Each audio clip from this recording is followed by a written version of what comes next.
County. Term, yes. Tell us about what made you want to run for this race, Well, or run for this seat, I should say. Yeah, I've always enjoyed serving, and I've served as a county commissioner.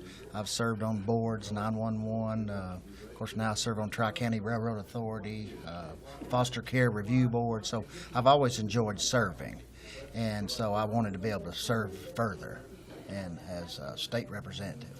What have this is one of those seats that is a Warren County, White County seat. You have come out of White County, but you've been able to talk to folks in both counties. What are they saying is important to them? Well, there's several things. Crime is one of the biggest things I've heard. The revolving door, criminals, they go to jail, and 2 days later they're back out on the street. And the drugs, the children, working with the Foster Care Review Board. There's close to 200 children in state custody in between Warren and White County, and I've spoke about that several times. People have heard me speak, and that's a big issue. With the drugs, it brings on parents that can't take care of their children, and then then also that makes it worse with the criminals, the drugs. So it's just hand in hand, the problems. If you were to win this seat, and this is a seat tonight in which three folks are on the Republican side going after this seat, and no one has decided to run on the Democratic side, so tonight's winner will be determined tonight for this race. What's important to you if you were to win, heading to Nashville, that you would say, these are the things that I feel like I need to champion or be a part of? Well, like children, that's a big thing. I've always worked with children and teachers, our school systems. I've heard a lot of talk about things. Of course, we got great school systems in Warren and White County, great teachers. But there's a few things that they all feel like needs to be worked on some. And I've always been a proponent of public education. And so that's, of course, two areas that I'd like to start on. Yeah. Has this been one of those situations where anybody that runs for a race, they feel like they know what they're going to get into when they do it, but yet now we've come down to tonight. Has there been what have you learned either about yourself? I know that your wife has kind of been your partner in crime, obviously, through this. Maybe talk about the things that you've learned or that you all have learned together as y'all have traveled this road. Well, we've put a lot of effort into it, and we've seen, it's taken a lot more to run this race, to be out here talking to people at nights, and we sometimes we'll get up at 5 o'clock in the morning and we don't get home till midnight. So it's been a struggle, but we've met so many good people along the way that it's made it worthwhile. All those nights going home late and not sleeping good, but we've really enjoyed it, but it has been a struggle at the same time as well. I'll be asking this of Tim Lewis, one of your opponents, here in just a bit on the flip side of this, but being a White Countyan, not that there's great distance between Sparta and McMinnville and stuff, but it's had to be a situation to where, being from White County, you know a lot of folks. You've probably gotten to know many more folks from Warren County. Talk about the experience of kind of crossing that border and getting to know folks on this side of the county. Right. Or this side of the border, I should say. Yeah. We've learned, a year and a half ago when we started this journey, we knew that we didn't want to just show up here at election time. And so we joined the Chamber of Commerce here. We joined Main Street. We got to working with Main Street out here at the concerts at night. We clean up, help tear down, help, set up, things like that. And we've gotten to know all the different communities around Warren County. And there's a lot of communities in Warren County, and it's all spread out. So, and it helped me already having customers here. With my heating and air service business, I already had customers here that got me connected with other people in the community. So, we've always children's advocacy. Just several different groups of people that we've been associated with, judicial people. I've talked to Judge Moore. We've talked a lot about things to do to help the children, and it's been a good journey. Well, as we wrap up here with you, because we've got a lot of folks to talk to tonight, would you like to say anything to your folks out there that are watching in White and Warren counties? Well, I want to tell all of you, it's been a great journey.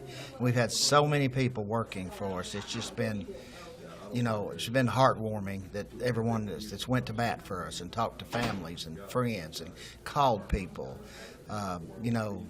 Denny Wayne and Sheila Robinson, they've worked hard, for us. And so just a lot of good people. Yeah. Makes it, really worthwhile. Absolutely. Robert McCormick, we thank you so much for joining us Thank you, here Brian. tonight. We'll let you get to some other media right down the hallway there, but thank you.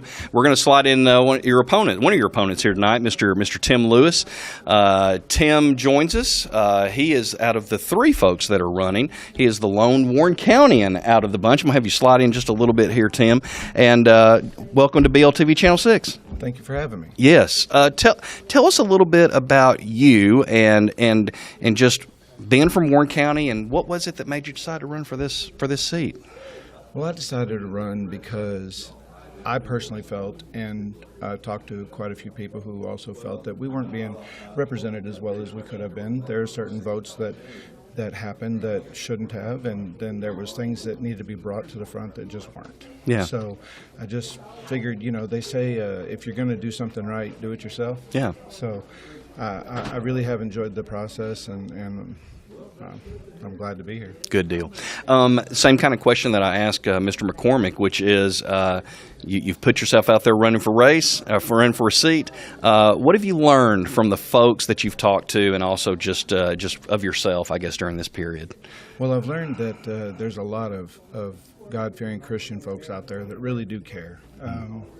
Before I actually ran for this, it didn't seem like their voices were being heard. It didn't seem like they were really at the forefront. And when I started running and started talking to these people, they just started coming, just in droves, and talking about how much they love God, and how much they care about this county and this district, and how much they want to see somebody who really wants to work for them.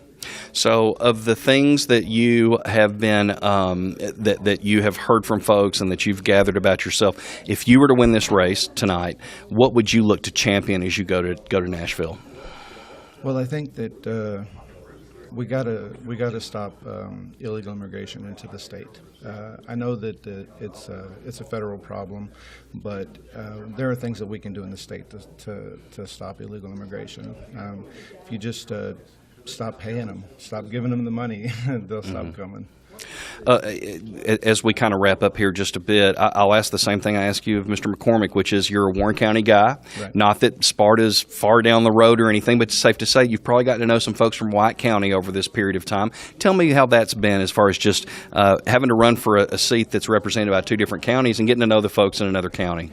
Well, as it happens, I work in I'm sorry. No, it's fine. I work in Sparta. Gotcha. And so I work at a company called Dometic, and so I know a lot of people from Sparta, and they're all good people. I mean, they keep telling me the same thing. That they really are glad that I'm running, and that they wish me the best. Yeah. Final question for you. You've got some folks out there that voted for you, both in Warren County and White County. Like you said, you've got ties over there. Anything you'd like to say to them tonight as we find out the results of this race tonight? Well, I'd just like to say thank you for your support. I really have enjoyed getting to know all of you that I've spoken to, either online or in person. It's been a pleasure, and if we don't win tonight, we're not going to stop. So yeah. keep giving me your support, because I'll need it. All right, Tim Lewis, thank you so much. We'll let you get to some other media down the hallway there. We want to thank Tim and also thank Mr. McCormick and Mr. Lewis for coming by here. We are actually tonight, for the first time in 10 years, in two different locations live tonight. So we're going to take a quick break here, and when we come back, Karen Wilson at the Coffee County Administrative Building. Huge races over there tonight. She's going to kind of set the table for us tonight. We'll have all the results at the bottom of the screen, even during commercial breaks for you here on BLTV Channel 6, Facebook Live, and also on YouTube. It is Election 2024 here on Channel 6. Everyone knows that Bailey Tire sells big truck tires, but did you know we sell consumer tires too?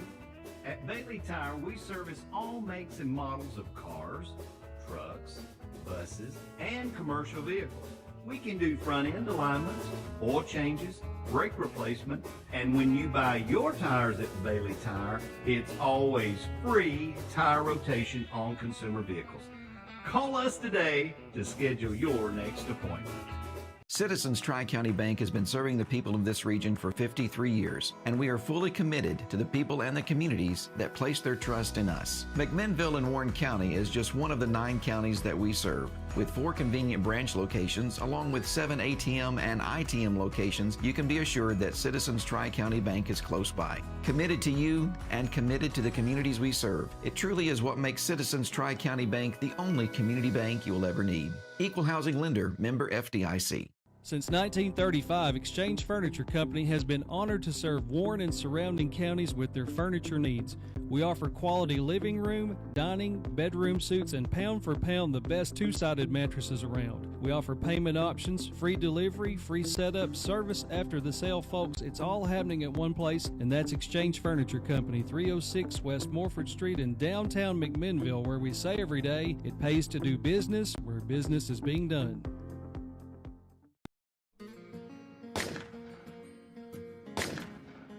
Freedom Pawn is not your typical pawn shop. At Freedom Pawn in Sparta, we understand that shooting is more than just a hobby. As the only F1 firearms dealer in the Upper Cumberland, we offer top-of-the-line firearms for all your shooting needs. If you're short on cash, bring your valuables to Freedom Pawn for the best loan amounts around. Whether you're a seasoned marksman or just need some extra cash, Freedom Pawn has everything you need. Visit us today at Freedom Pawn.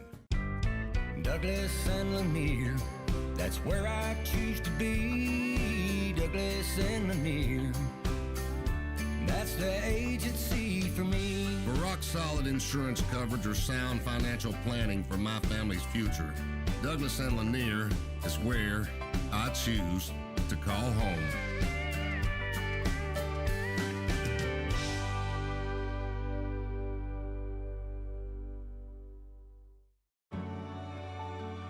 For 150 years, we've been part of the fabric of this community. From our first day to today, we've grown with you, celebrating your successes, supporting your dreams. We're more than a bank. We're your neighbors, your friends. Let's build the next 150 years together. First National Bank of Middle Tennessee, your community bank.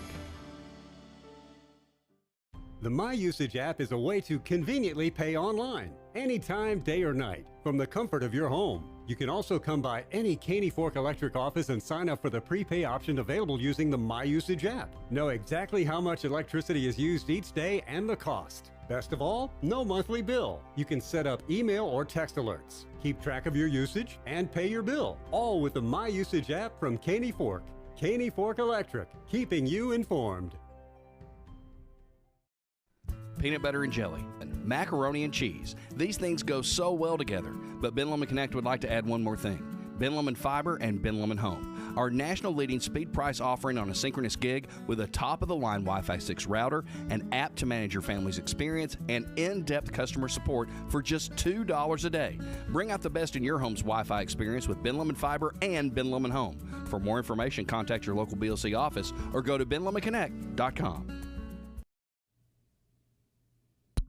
Hi, I'm Karen Wilson, live from the Coffee County Administrative Building. So happy to be here reporting in Coffee County, and I've got a most important resident of Coffee County here, Tennessee representative, I got to get that right tonight, of the 47th District, Rush Bricken. Thank you for coming on tonight. Karen, thanks for having me, and Ben Lomand for having this interview and certainly covering the election coverage tonight. So again, Ben Lomand does so much for our community, and certainly we're all excited not only for all services, but broadband right there has always been the key, and y'all are rolling it out first class, and I know you're going to continue to do it until every citizen that needs high-speed broadband is covered. So again, thanks, Ben Lomand. You're welcome. We have been thrilled to get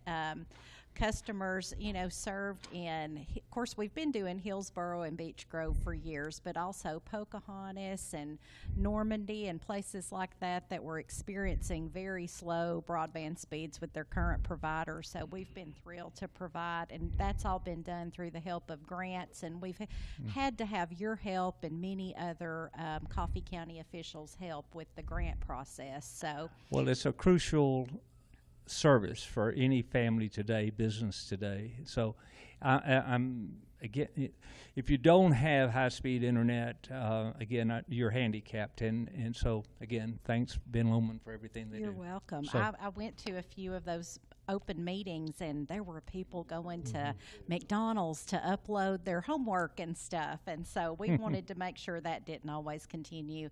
So, back to your business, I guess. What, of course, this is a big night for you. Right now, no one running against you until the November race, that correct? is correct. Okay. And certainly, let's just talk on, if this is the kind of kickoff for election, a couple of things I want to be sure I share. Certainly, for every citizen that voted early or voted today, my sincere thanks for taking the time to do your civic duty.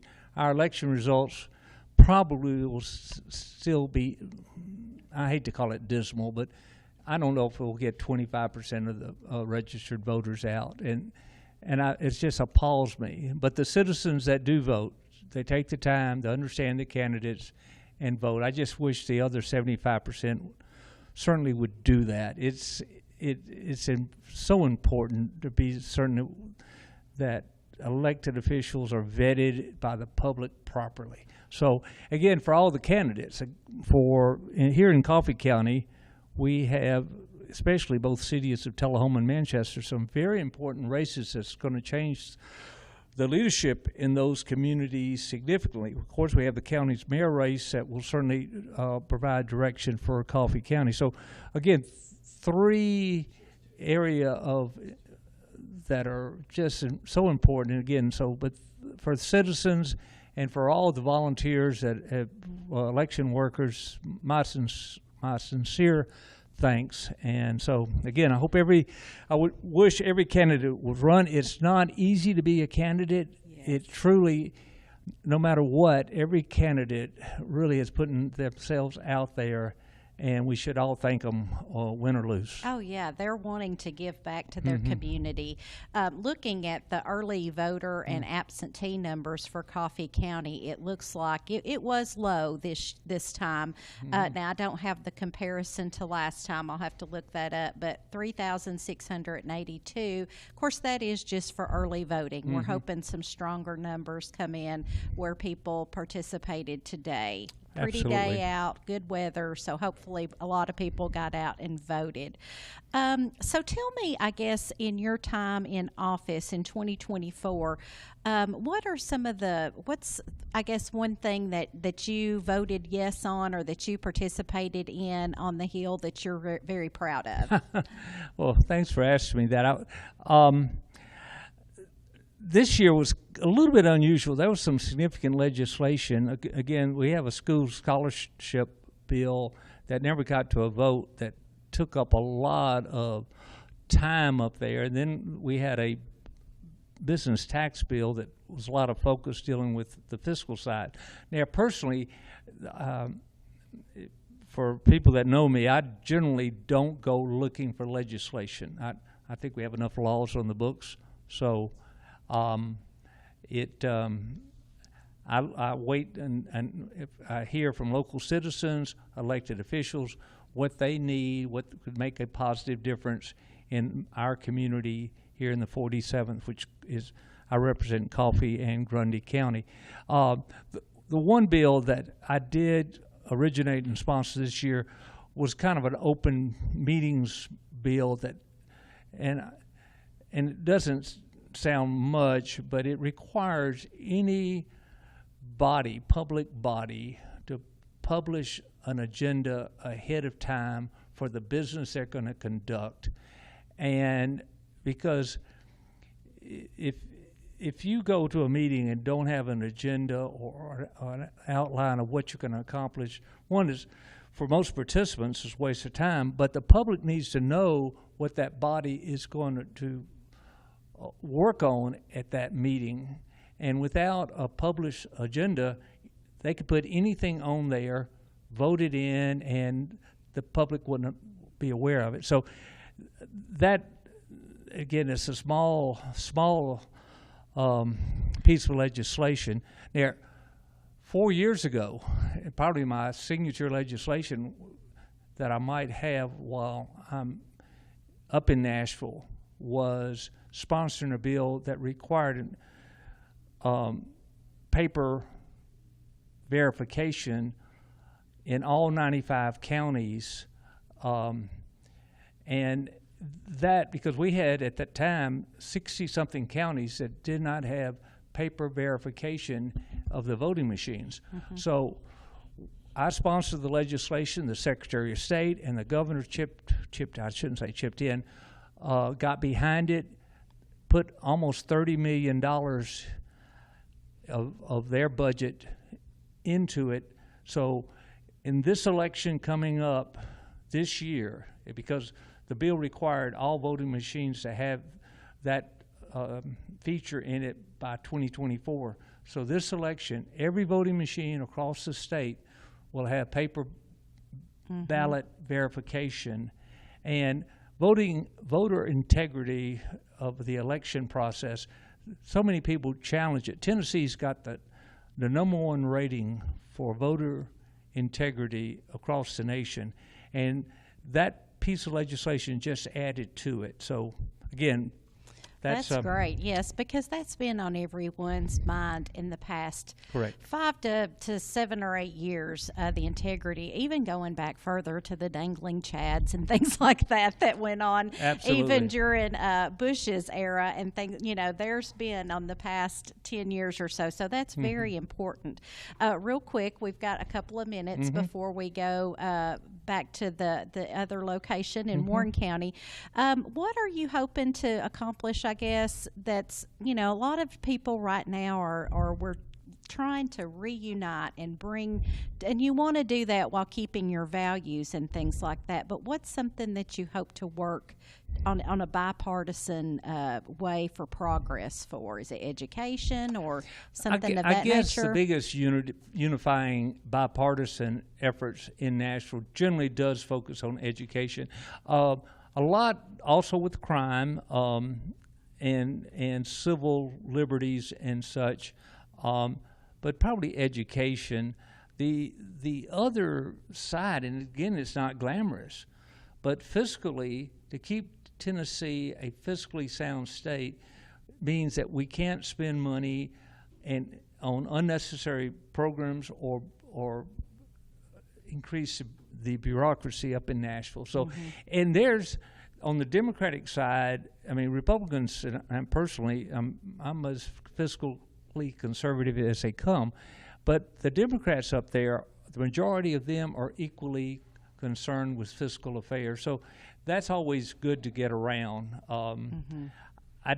The governor's scholarship bill will come up again this year. I don't know how it's going to be handled. There's a lot of issues with it. We'll just have to see. Out. Yes.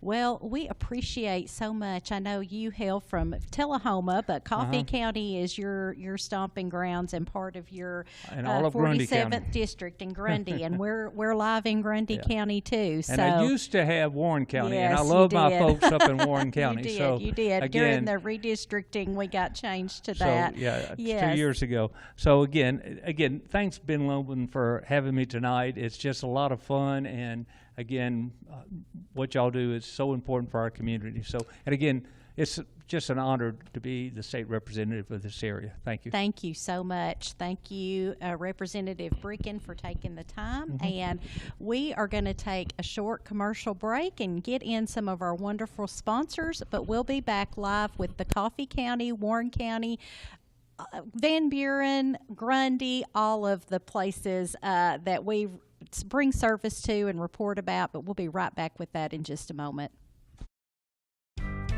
Douglas and Lanier, that's where I choose to be. Douglas and Lanier, That's the agency for me. For rock-solid insurance coverage or sound financial planning for my family's future, Douglas and Lanier is where I choose to call home.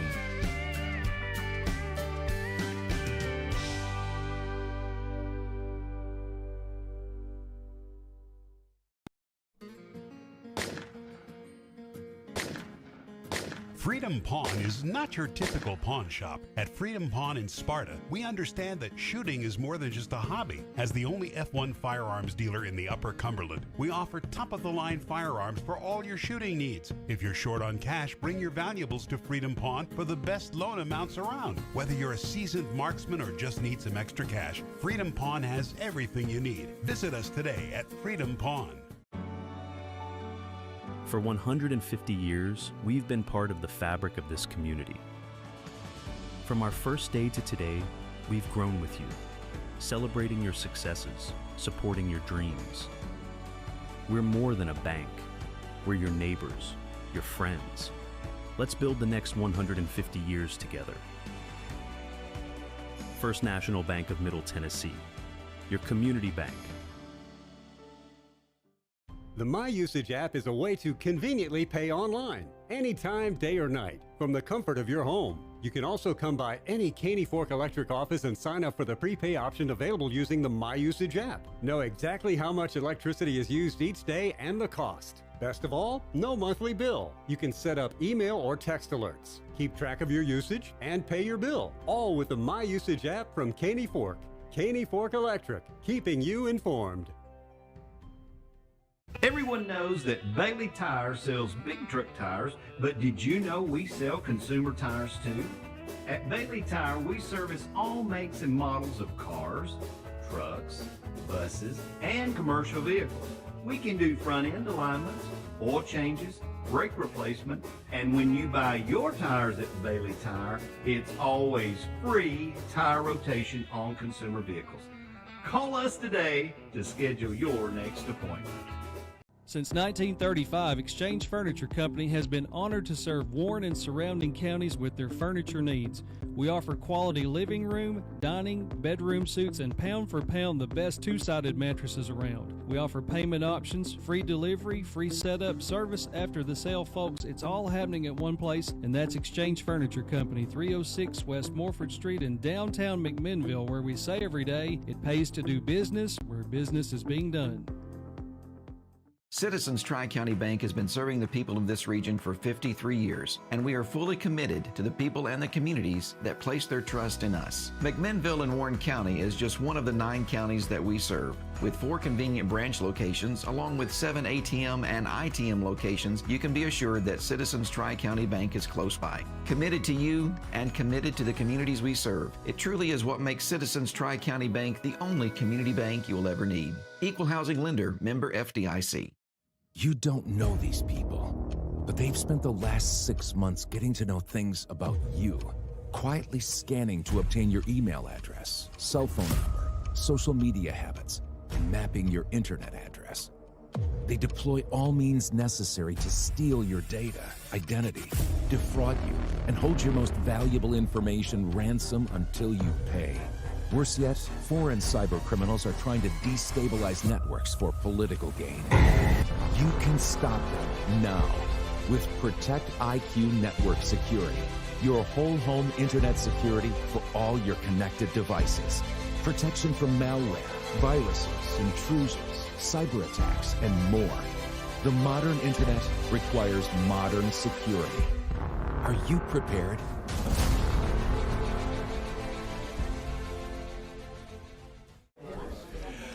Welcome back to Election Coverage 2024 here on BLTV Channel 6. We are joined by Representative Paul Sherrill. Before we do that, we want to thank our sponsors for tonight. That is First National Bank of Middle Tennessee, Exchange Furniture, Caney Fork Electric, Douglas and Lanier Insurance, also Freedom Pawn, Bailey Tire, and Citizens Tri-County Bank. We are joined, like we said, with the District 43rd Representative seeking his 5th term in office, Mr. Paul. Good to have you. Good for you to be here, Mr. Sherrill. Being that it's the 5th time around, What have you learned new, being that this is number 5 that you're seeking, that stands out fresh and anew running for this position again?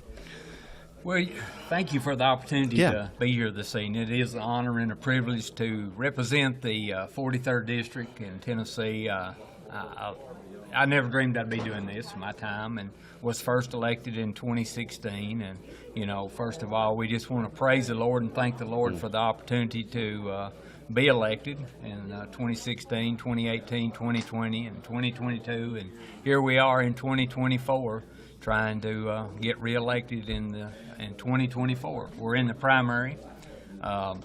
You learn a lot from people out here that's constituents out in the communities, things that they are needing in our community, and then you hopefully as people contact you by phone or by out here just seeing them in the district, you see the needs of the people. So maybe things that you didn't realize was as important until you get elected, that people say, you know, well, I'm going to use, for instance, I didn't realize how important our Tennessee State Parks was until I was elected.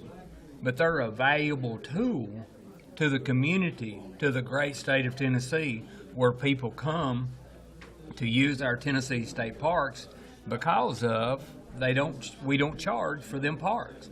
So people come, we have beautiful Tennessee State Parks, and people come from everywhere, all over the world, and they use them, and they come and spend their money, and we like that in Tennessee because we get them good tax dollars. Absolutely. So absolutely, it helps Warren County, it helps White County in the 43rd District, and it helps all over the state of Tennessee. So, you know, it's just amazing the things that you learn, and you can go into talking about education. How important is education?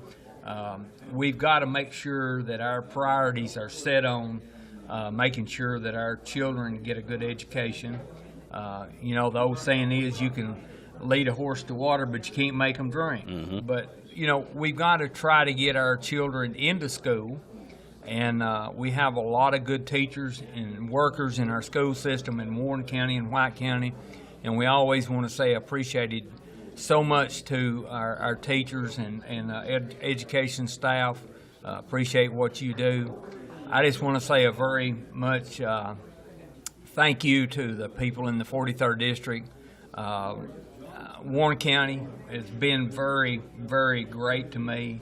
I live in White County. I've got a lot of good people in White County that's been good to me, and I appreciate them very much. And across the state of Tennessee, you just meet a lot of nice people, and I just can't say enough to say I appreciate them for their help. So. You know, can you say, having served 4 terms already, what's the changes that you've seen in Nashville? I think sometimes we see a lot of this. Is there still work? That's always one of my biggest questions. Is there still bipartisan work that's getting done? Because a lot of what we see on TV is this left and right, and just a lot of pounding going on between the two. Is there still some good being done between both parties together? Yes, there is. You know, right off the top of my head, thinking of something, there is some things that is going on that is working between the Republicans and Democrats that is good for us in Tennessee. One thing that we need to really work on more is crime. We are trying to do more to punish the people that goes out here and commits a crime against our good people in the state of Tennessee. And if we don't get tougher on crime is going to take us over.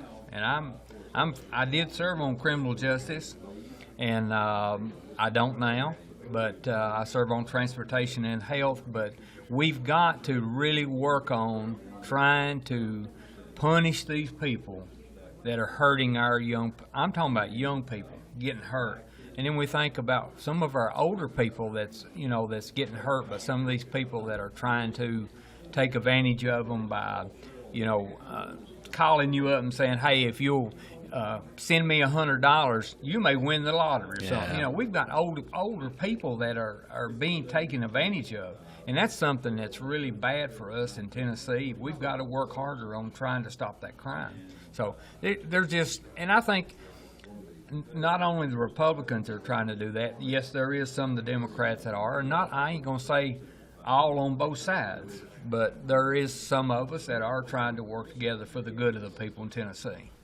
I ask this to your opponents, and I'll ask you as well. If you are to be reelected, is there one thing that stands out above everything that you are looking to champion as you go back to office if you're able to win tonight? Yes, sir. Okay.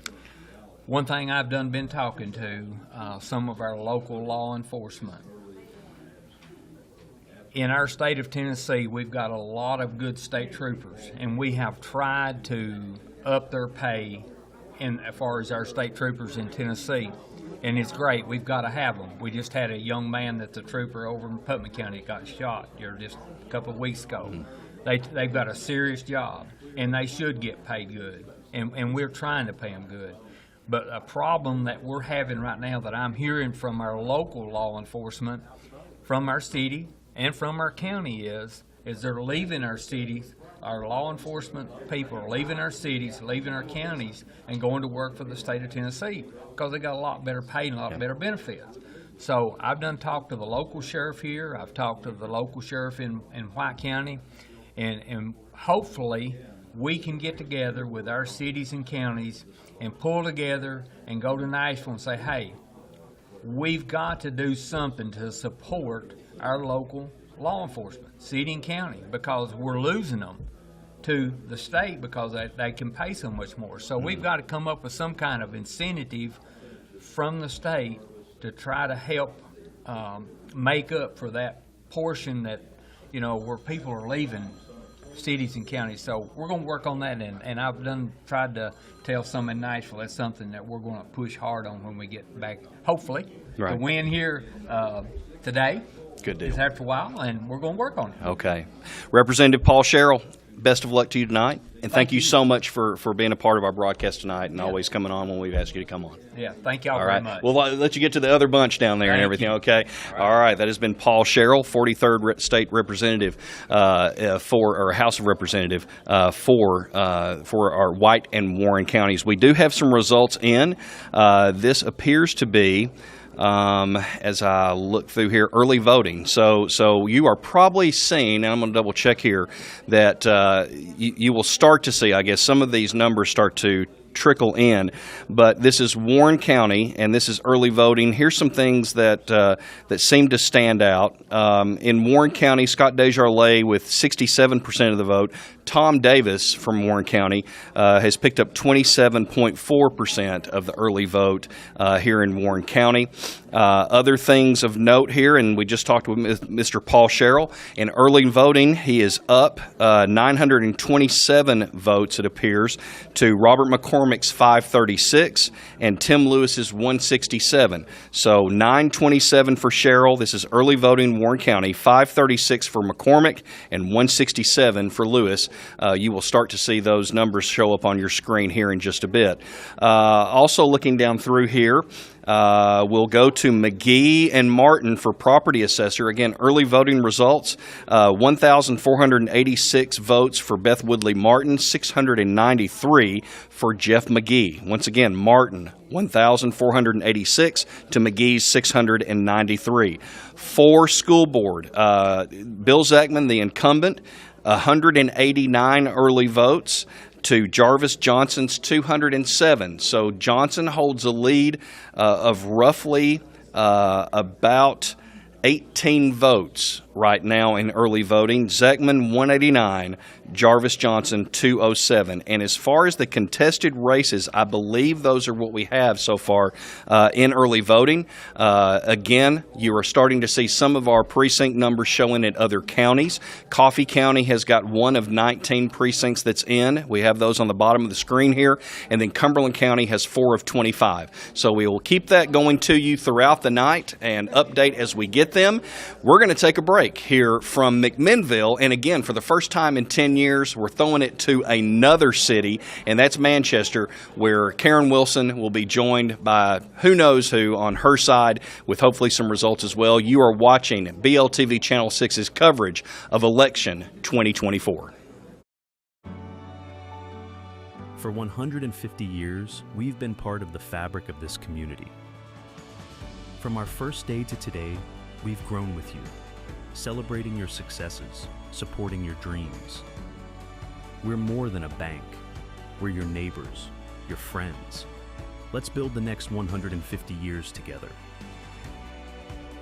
First National Bank of Middle Tennessee, your community bank. Everyone knows that Bailey Tire sells big truck tires, but did you know we sell consumer tires too? At Bailey Tire, we service all makes and models of cars, trucks, buses, and commercial vehicles. We can do front-end alignments, oil changes, brake replacement, and when you buy your tires at Bailey Tire, it's always free tire rotation on consumer vehicles. Call us today to schedule your next appointment. The My Usage app is a way to conveniently pay online, anytime, day or night, from the comfort of your home. You can also come by any Caney Fork Electric office and sign up for the prepay option available using the My Usage app. Know exactly how much electricity is used each day and the cost. Best of all, no monthly bill. You can set up email or text alerts, keep track of your usage, and pay your bill, all with the My Usage app from Caney Fork. Caney Fork Electric, keeping you informed. Since 1935, Exchange Furniture Company has been honored to serve Warren and surrounding counties with their furniture needs.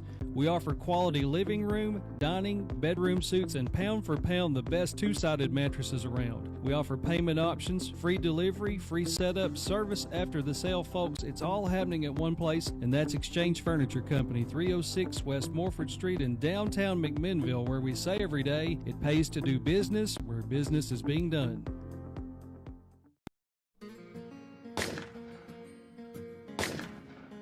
Freedom Pawn is not your typical pawn shop. At Freedom Pawn in Sparta, we understand that shooting is more than just a hobby. As the only F1 firearms dealer in the Upper Cumberland, we offer top-of-the-line firearms for all your shooting needs. If you're short on cash, bring your valuables to Freedom Pawn for the best loan amounts around. Whether you're a seasoned marksman or just need some extra cash, Freedom Pawn has everything you need. Visit us today at Freedom Pawn.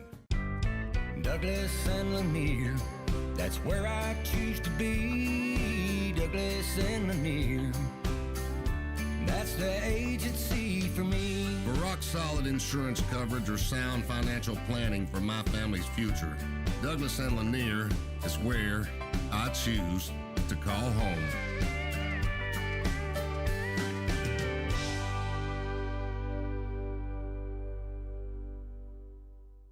Citizens Tri-County Bank has been serving the people of this region for 53 years, and we are fully committed to the people and the communities that place their trust in us. McMinnville in Warren County is just one of the 9 counties that we serve. With 4 convenient branch locations, along with 7 ATM and ITM locations, you can be assured that Citizens Tri-County Bank is close by. Committed to you and committed to the communities we serve. It truly is what makes Citizens Tri-County Bank the only community bank you'll ever need. Equal housing lender, member FDIC. Not the fun part of being a dad, but I have to speak to you about something that is concerning me. Heard you and your mother talking about this Arlo fella, and Arlo? He's always watching you. His videos are secure. This guy sounds like a creep. It's not. Your privacy is very important to me, and I think you need to make better decisions when it comes to boys. And this Arlo is not a boy that I think you should be dating. You're dating someone? Yeah. Arlo, I heard you guys talking about him. Arlo. Yeah. Dad, Arlo's the name of the new security cameras that we got from our service provider. Arlo's not a boy.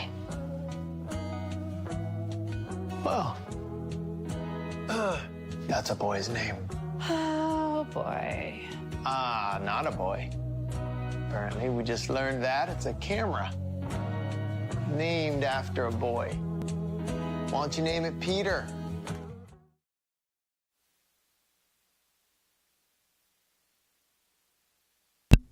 Hey, Karen Wilson back live from the Coffee County Admin Building. I've got some early voting numbers here, and it looks like I'm going to go over those real quick. Marsha Blackburn, is at 2320 to Trey Whittam's 214. And again, this is Coffee County numbers. Scott Desjardins at 1824. He's ahead of the pack right now. Looks like for U.S. Senate, Democratic, Gloria Johnson is pulling ahead at 473. County Mayor, we've got Dennis Hunt at 1963, and then Roxanne Springfield Patton after that. City of Manchester Mayor, looks like we've got Joey Hobbs ahead of the pack right now. Again, this is only for early voting, so lots more changes can happen in the night tonight. And then City of Manchester Alderman, looks like we've got Julie Anderson, 372, Shannon Fletcher, and looks like Wilma Thomas and James Threet are all pretty solid right now. This is just early voting numbers. And then City of Tullahoma, looks like Charles Lynn Seaborn is running ahead at 1172. And then City of Tullahoma Alderman, Bush Tama is leading the pack at 1077, and then Cernovia McGee, and looks like Matthew Bird. So all of them very close right now. So now I'm going to go, we're going to do a quick little interview here with the current and candidate Coffee County Mayor, Dennis Hunt. Welcome to our broadcast tonight. We're thrilled to be in your building here doing this live.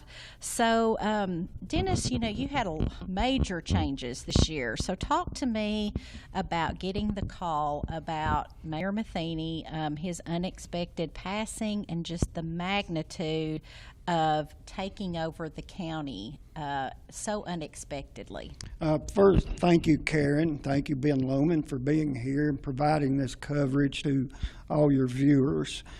Regarding the unexpected death of our former Mayor Judd Matheny, I must explain how I moved to the interim mayor position. In county governments, you have three very important positions that are nominated and elected by the full legislative body, which most people just refer to as a county commission. You would have the mayor, which is elected by the electorate, the individual voters of each county. Then the body will elect a chairman, and then the body also elects a chairman pro tempore. The mayor can sit as the chairman of the body, and Coffee County has historically always elected the mayor as the chair. In other words, the former mayor wore two hats. He was the mayor, he was the chairman. I was elected in that same meeting as chairman pro tempore. The TCA requirements, if a mayor is going to be absent from his position, unable to fulfill his duties beyond 21 days, the chairman takes his place, unless, as it was in this case, the mayor was also the chairman. So the chairman pro tem moves to chair and mayor. Then the body elects a new chairman pro tem. So that explains that, Yes. I hope everybody understands that.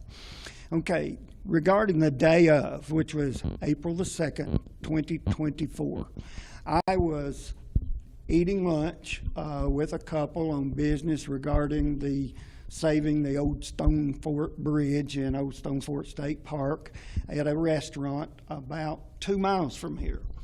While we were eating, I received a phone call from the executive assistant in the office, Mr. Sam Harper. He was also the chief of staff position. And we had the dinner was going on, luncheon actually. So I saw it was him, so I just disregarded the phone call. He knew I'd call him back. Less than 10 minutes later, I got another call from the county attorney. And once again, I ignored the call. They knew I'd call them back. But I immediately told the individuals I was eating lunch with, I said, guys, something might be going on. Let me step outside and make a call. And that's when what they call slamming the smokehouse door in the country, I mean, it was hard. They said, Judd Matheny has been found dead. We need you here at CCAP, the building where we're sitting. That's Coffee County Administrative Plaza. So I immediately told the people I was eating lunch with, I said, I must go. As soon as I came here, I would consider what was going on in the office as organized chaos. The individual said, we got to do this, we got to do this. I think you do this, I think you do. I said, whoa, slow down. Everybody slow down. I said, I think we know what happens next. I'm Chairman Pro Tem, but I do not want to break protocol. I want to take this one step at a time. I immediately text Jason Mumpower, Tennessee State Comptroller, and told him I needed to talk to him pretty quick. He immediately called me back. I said, thank you, Jason, for giving me a call. And I said, our mayor has passed away. He said, what? Because everybody in Nashville knew Judd. Oh, yes. And he was, devastated as well. And I told him, I said, here's what's going on. I said, I'm Chairman Pro Tem. We're pretty sure I moved to mayor. Let's make sure of this. I just want to be sure we're following proper protocol. So Jason said, Dennis, that's really above my pay grade. I'll have one of our attorneys call you pretty quick. And immediately I got a call from Brian Birkeland, who is an attorney for the comptroller's office. And Brian said, Dennis, I'm in a vehicle. I'm driving down the interstate, but I'm going to review this. Give me 45 minutes. And in about 45 minutes, he had copied TCA. He followed up with the phone call and said, check your email. I have all the text of TCA requirements, and you do move to mayor. So that was basically in a nutshell what happened. And from that point on, I've been in this mayor's office every day since. I'd say learning and getting up to speed. Of course, you in that position knew a lot of what was going on, but probably weren't as in touch with maybe the daily runnings of the office. It's worth noting that I've served 10 consecutive years as of right now as a county commissioner. So I do know I like to say that I've always had my finger on the pulse of Coffee County government. Now I'm actually at the heart of Coffee County government. So it was not as large a transition as one might expect, but there was a lot going on. So you had been a commissioner a long time. What made you decide between April and now that I think I'm going to seek this office at the next election? I'm going to say it was the transition when I was recognized as the interim mayor. That's what TCA actually calls me until if and when the election becomes mine and I'm sworn in September of this year. We are calling the position I'm in as interim mayor. But I had to go through the bonding process, all the signatures. I have to sign in blue, sign in black, do it this way, do it that way. There was multiple steps of getting me to the position of authority that a county mayor has. So after going through all that, April the 2nd was a Tuesday morning, if I remember right. By Friday, I'm going to say all of the stuff, the hurdles that I had to jump, all of those authorization processes that I went through. I said, hey, I don't want to get on this horse and ride it for 2 or 3 months and get off. I need to go ahead and try to finish the 2 years that's left on Mayor Matheny's term. Well, thank you. I mean, you have stepped into a very difficult position, a position that no one or no county wants to have to go through. But we appreciate so much you being on the air with us. Good luck with your race tonight. I hear wonderful things about what you're doing. And we'll be back with some more numbers. They're starting to come in from the precincts in just a few moments, live from the Coffee County Admin Building. Thank you. Since 1935, Exchange Furniture Company has been honored to serve Warren and surrounding counties with their furniture needs. We offer quality living room, dining, bedroom suites, and pound for pound the best two-sided mattresses around. We offer payment options, free delivery, free setup, service after the sale, folks. It's all happening at one place, and that's Exchange Furniture Company, 306 West Morford Street in downtown McMinnville, where we say every day, it pays to do business where business is being done. Citizens Tri-County Bank has been serving the people of this region for 53 years, and we are fully committed to the people and the communities that place their trust in us. McMinnville in Warren County is just one of the 9 counties that we serve. With 4 convenient branch locations, along with 7 ATM and ITM locations, you can be assured that Citizens Tri-County Bank is close by. Committed to you and committed to the communities we serve. It truly is what makes Citizens Tri-County Bank the only community bank you will ever need. Equal housing lender, member FDIC.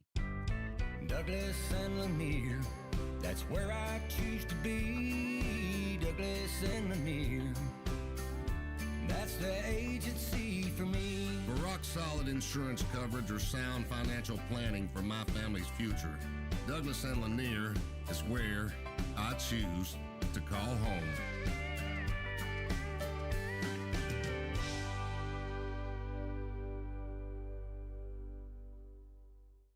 Everyone knows that Bailey Tire sells big truck tires, but did you know we sell consumer tires too? At Bailey Tire, we service all makes and models of cars, trucks, buses, and commercial vehicles. We can do front-end alignments, oil changes, brake replacement, and when you buy your tires at Bailey Tire, it's always free tire rotation on consumer vehicles. Call us today to schedule your next appointment.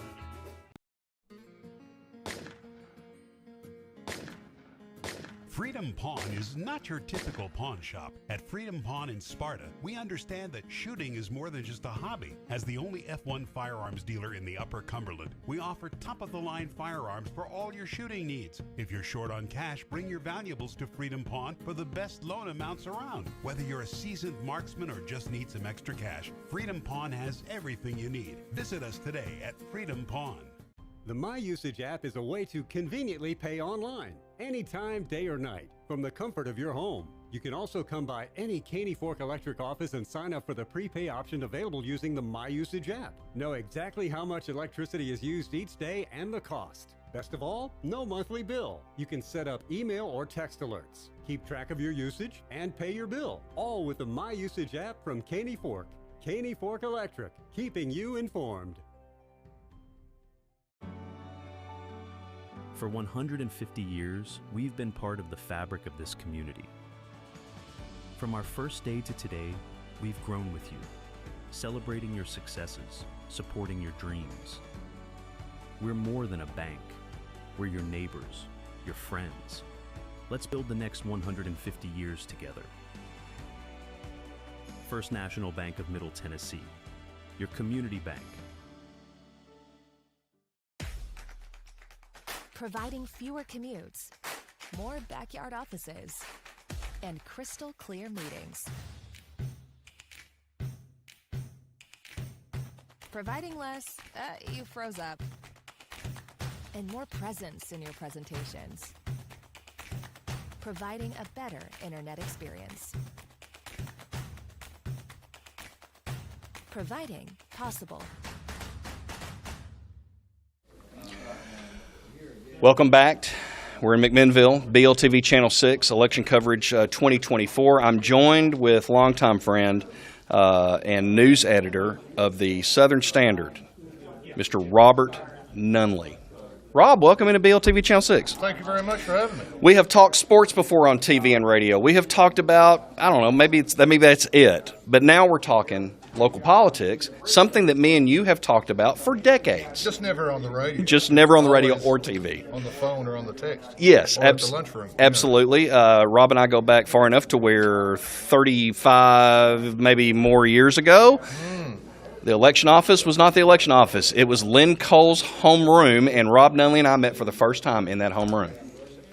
Yes, we certainly did. Okay, so people aren't here to talk about us, but we have got a lot of information that is coming into us. Want to thank our sponsors for tonight. Thank you so much. Our sponsors are First National Bank of Middle Tennessee, Exchange Furniture, Caney Fork Electric, Douglas and Lanier Insurance, Freedom Pond, Bailey Tire, and Citizens, Tri-County Bank. We have talked about some of the stuff that is, and we're back now with our coverage, I should say, with results. We're starting to get some coming in from Grundy County, 6 of 11 it looks like, 9 of 25 in Cumberland County, Coffee County, 1 of 19, which I believe is early voting, and we're still working on getting early voting from Warren County. If you're just joining us, I'll recap just a little bit of some of the tight races going on these contested races in Warren County. They include, for Tennessee House District 43, Tim Lewis, who's from Warren County, with 10.25%. I'll just say the votes. 167 votes. Robert McCormick with 536. Paul Sherrill with 927. That is early voting. And Rob, as of early voting, and I think we're seeing it in some of these precincts, Mr. Sherrill, the incumbent, seems to be kind of holding that lead. He seems to be holding that lead by that same similar percentages. And we were talking about that earlier today, that early voting is oftentimes a strong indicator of how the election day numbers are going to go. Roughly 50% of Warren County voters vote early. People from all precincts are able to vote early, obviously. So you get a really good indicator. Look at the number, a good indicator of what the final numbers are going to be just by those early voting numbers. But we do have other precincts coming in, one right after the next, and we'll get the to number. And the numbers seem to be more or less holding true. Okay. Another tight race that we've got going on in Warren County is one that we knew. Me and you have talked about it for a long time now, and that is for School Board District 2, Jarvis Johnson, Bill Zeckman. Early voting results: Johnson with 207. Zeckman, the incumbent, with 189, and you have one more precinct to throw into the mix of that as well. I do have one more precinct to throw in the mix right there, and that would be the Redemption Center, which was one of the 2 Election Day precincts that were to decide this race. And over at the Redemption Center today, with early voting, this does include the early voting numbers of people that voted, which was actually all but. Well, it was the majority voted early. Total numbers at the Redemption Center in District 2 for School Board: 134 for Jarvis Johnson, 106 for Bill Zeckman. Yeah. So here's the conundrum that we're kind of in right now, because early voting gave us just strict early voting people in 2 different voting precincts. We've broken out one of those precincts now with today's voting and early voting. So it's tough right now. We can't take these numbers and really be able to glean too much out of it, other than it is tight. It's officially too close to call, yes. I would say. And we've got some more coming in. Thank you so much. And your mom's part of this crew over here, Rob, that does a tremendous job with this. And this is the airport, so that doesn't really affect that. We've got one other contested race in Warren County that we're also watching. This one has been one that Jeff McGee is looking to unseat Beth Woodley Martin, assessor of property. McGee, the Republican, Martin, the independent. Early voting results were Martin at 1,486 and McGee at 693. I haven't really looked hard, Rob, at some of these other precincts, but just perusing them right now, that seems to be the percentage that we're seeing, kind of a 65, 68% to 31 to 35%. It's kind of holding true in some of these other ones. It looks exactly like that. Other precincts that have come in so far, of course, this does include the numbers of early voters that would have voted normally at those precincts. But the percentages remain pretty much the same. At the Highway Department, it was Martin 86, McGee 62. Pretty good chunk at the Redemption Center, 163 for Martin, 80 for McGee. over at Westwood Church of Christ, which just came in, 104 for Martin, 71 for McGee, and at the airport, 116 for Martin and 56 for McGee. So percentage-wise, I can't do the math that fast, but a lot of them are around 65 to 68 to around 33. So we're not going to get into a lot of these that are on the bottom of your screen. It is safe to say, though, that Grundy County is starting to get closer and closer. They're at above the 50% mark now on precincts that are there. Cumberland's inching closer in some of in their precincts, getting close too. So you're seeing the numbers change, at least right before our eyes. I just saw it go from 11 precincts to 12 in Cumberland County. And so, yes, this is one of those situations that numbers are starting to come in, and lo and behold, we've got some more here. Bonner Church is one that we've got here, Rob. Again, these percentages are holding true for Sherrill. 68% of the vote at Bonner Church, 15% for McCormick. Lewis comes up, I think, with his second place showing in a district, Rob, and that is at Bonner Church, where he gets 16% of the vote, according to McCormick's 15%. So Lewis with a second place showing, I believe his first, again, that we have seen tonight from him at that. This is also one of those where we see a 63 to 36% gap, like we've seen basically in some other precincts, between Beth Woodley Martin at that 63% vote and Jeff McGee at the 36% vote. Again, we're talking 59 votes to 34 votes at Bonner, but those percentages are really staying in that 60-40, 65-35 kind of swing with that particular race. 98 voters at Bonner Church, which, and I'm not picking on Bonner Church by any stretch. We could do this for any of these precincts that have already turned in their reports. That's 15% of the people that are registered to vote at that precinct. Yeah. Westwood Church, 18.9% of the people that were registered to vote. We knew turnout would be low. Turnout has been low. You spoke on that this week at the Southern Standard. That on page 4A yes. earlier this week. Observations come out every Wednesday in your Southern Standard. Each and every Wednesday, page 4A. So be sure and check that out. We also want to thank, the Southern Standard for allowing Rob to be able to sit in with us. You can catch the full results for Warren County after midnight if you're an online subscriber. Mr. Seth Wright said after midnight should be there. Or then if you're a subscriber, obviously, you'll check that little tube or check your doorstep or something like that and catch the full results in the morning. And if you're not a subscriber, can I say please subscribe? Or single copy sales available all over town. There you go. And so I want to thank Rob and the Southern Standard for sitting in with us tonight as we kind of break down what's going on as Scott Rubley goes walking by. Scott Rubley gets himself on TV real quick. With the county commission there. We've got about 2 minutes here with us, Rob. You touched on this already, but let's talk a little bit more about this. Folks can read your column, but it's for this particular cycle, this was not a cycle that resonated with the people of Warren County to come vote. No, there's nothing, and we were just discussing this on local radio a moment ago. Mm-hmm. There's nothing earth-shaking in this election.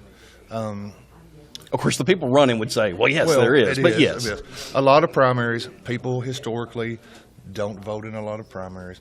Local races that, let's face it, as much as it's an important job, property assessor isn't county executive. Right. Sheriff, DA. The only contested school board race of the three that were up this time was in one district. It's 2 precincts. But turnout has been low in the August election. Historically, the March and August elections are always low. Even the March presidential primary had a low turnout. So you can attribute it to voter apathy. You can attribute it to, I'll wait till November and vote in the big one. But the bottom line is it seems like a lot of folks just don't really care, at least about what's on this particular ballot in this particular election. And that's a deeper problem than probably even for the folks of Warren County to figure out. That's probably a nationwide problem for us. That's 100% a nationwide problem. All right, Rob, we're going to take a break here, and we'll figure out whether we're going to be coming back to us or going to Manchester with Karen Wilson. So stay tuned. We hope that you've enjoyed our coverage so far. It's on Facebook Live with Ben Lomand Connect, also on our YouTube channel, and obviously here on Channel 6 and 306 in HD. And so we'll be back in just a moment with more election coverage here on BLTV Channel 6. Everyone knows that Bailey Tire sells big truck tires, but did you know we sell consumer tires too? At Bailey Tire, we service all makes and models of cars, trucks, buses, and commercial vehicles. We can do front-end alignments, oil changes, brake replacement, and when you buy your tires at Bailey Tire, it's always free tire rotation on consumer vehicles. Call us today to schedule your next appointment. Citizens Tri-County Bank has been serving the people of this region for 53 years, and we are fully committed to the people and the communities that place their trust in us. McMinnville in Warren County is just one of the 9 counties that we serve. With 4 convenient branch locations, along with 7 ATM and ITM locations, you can be assured that Citizens Tri-County Bank is close by. Committed to you and committed to the communities we serve. It truly is what makes Citizens Tri-County Bank the only community bank you will ever need. Equal housing lender, member FDIC. Since 1935, Exchange Furniture Company has been honored to serve Warren and surrounding counties with their furniture needs. We offer quality living room, dining, bedroom suites, and pound for pound the best 2-sided mattresses around. We offer payment options, free delivery, free setup, service after the sale, folks. It's all happening at one place, and that's Exchange Furniture Company, 306 West Morford Street in downtown McMinnville, where we say every day, it pays to do business where business is being done.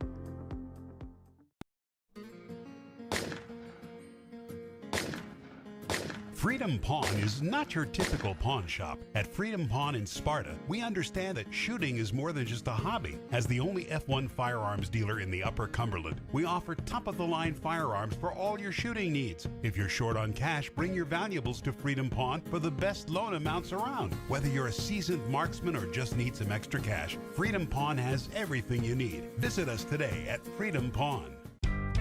Douglas and Lanier, that's where I choose to be. Douglas and Lanier, that's the agency for me. For rock-solid insurance coverage or sound financial planning for my family's future, Douglas and Lanier is where I choose to call home.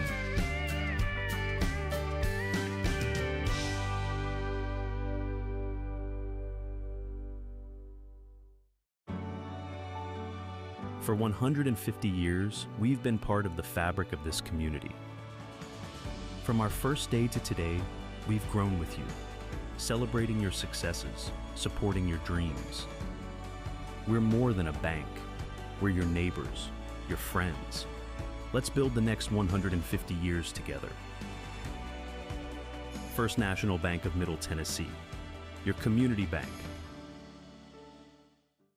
The My Usage app is a way to conveniently pay online, anytime, day or night, from the comfort of your home. You can also come by any Caney Fork Electric office and sign up for the prepay option available using the My Usage app. Know exactly how much electricity is used each day and the cost. Best of all, no monthly bill. You can set up email or text alerts, keep track of your usage, and pay your bill, all with the My Usage app from Caney Fork. Caney Fork Electric, keeping you informed. Peanut butter and jelly, and macaroni and cheese. These things go so well together, but Ben Lomand Connect would like to add one more thing. Ben Lomand Fiber and Ben Lomand Home. Our national leading speed price offering on a synchronous gig with a top-of-the-line Wi-Fi 6 router, an app to manage your family's experience, and in-depth customer support for just $2 a day. Bring out the best in your home's Wi-Fi experience with Ben Lomand Fiber and Ben Lomand Home. For more information, contact your local BLC office or go to benlomandconnect.com. Hi, Karen Wilson back at the Coffee County Admin Building reporting Coffee County numbers. We've got early voting, which I reported earlier, but now we've also got the districts which make up the city of Manchester. So I'm going to stick to county mayor, city of Manchester mayor, and city of Manchester alderman. County mayor, we've got Dennis Hunt at 2267, David Nipper at 238, Roxanne Springfield Patton at 1350. Then on city of Manchester mayor, Bob Bellamy, 297, Joey Hobbs 632, Bill Nichols 446. And then running on to City of Manchester Alderman, Julie Anderson 658, Joe Pat Cope 446, John Revis Fletcher 315, Shannon Fletcher 454, Ryan French 486, Rocky Jones 253, Wilma Thomas 466, and James Threet at 468. Of course, those numbers are unofficial. We are getting them from the County Election Commission, but we will have official numbers as the night moves on. My guest right now is Mr. Greg Sandlin. He is the chairman of the Coffee County Republican Party.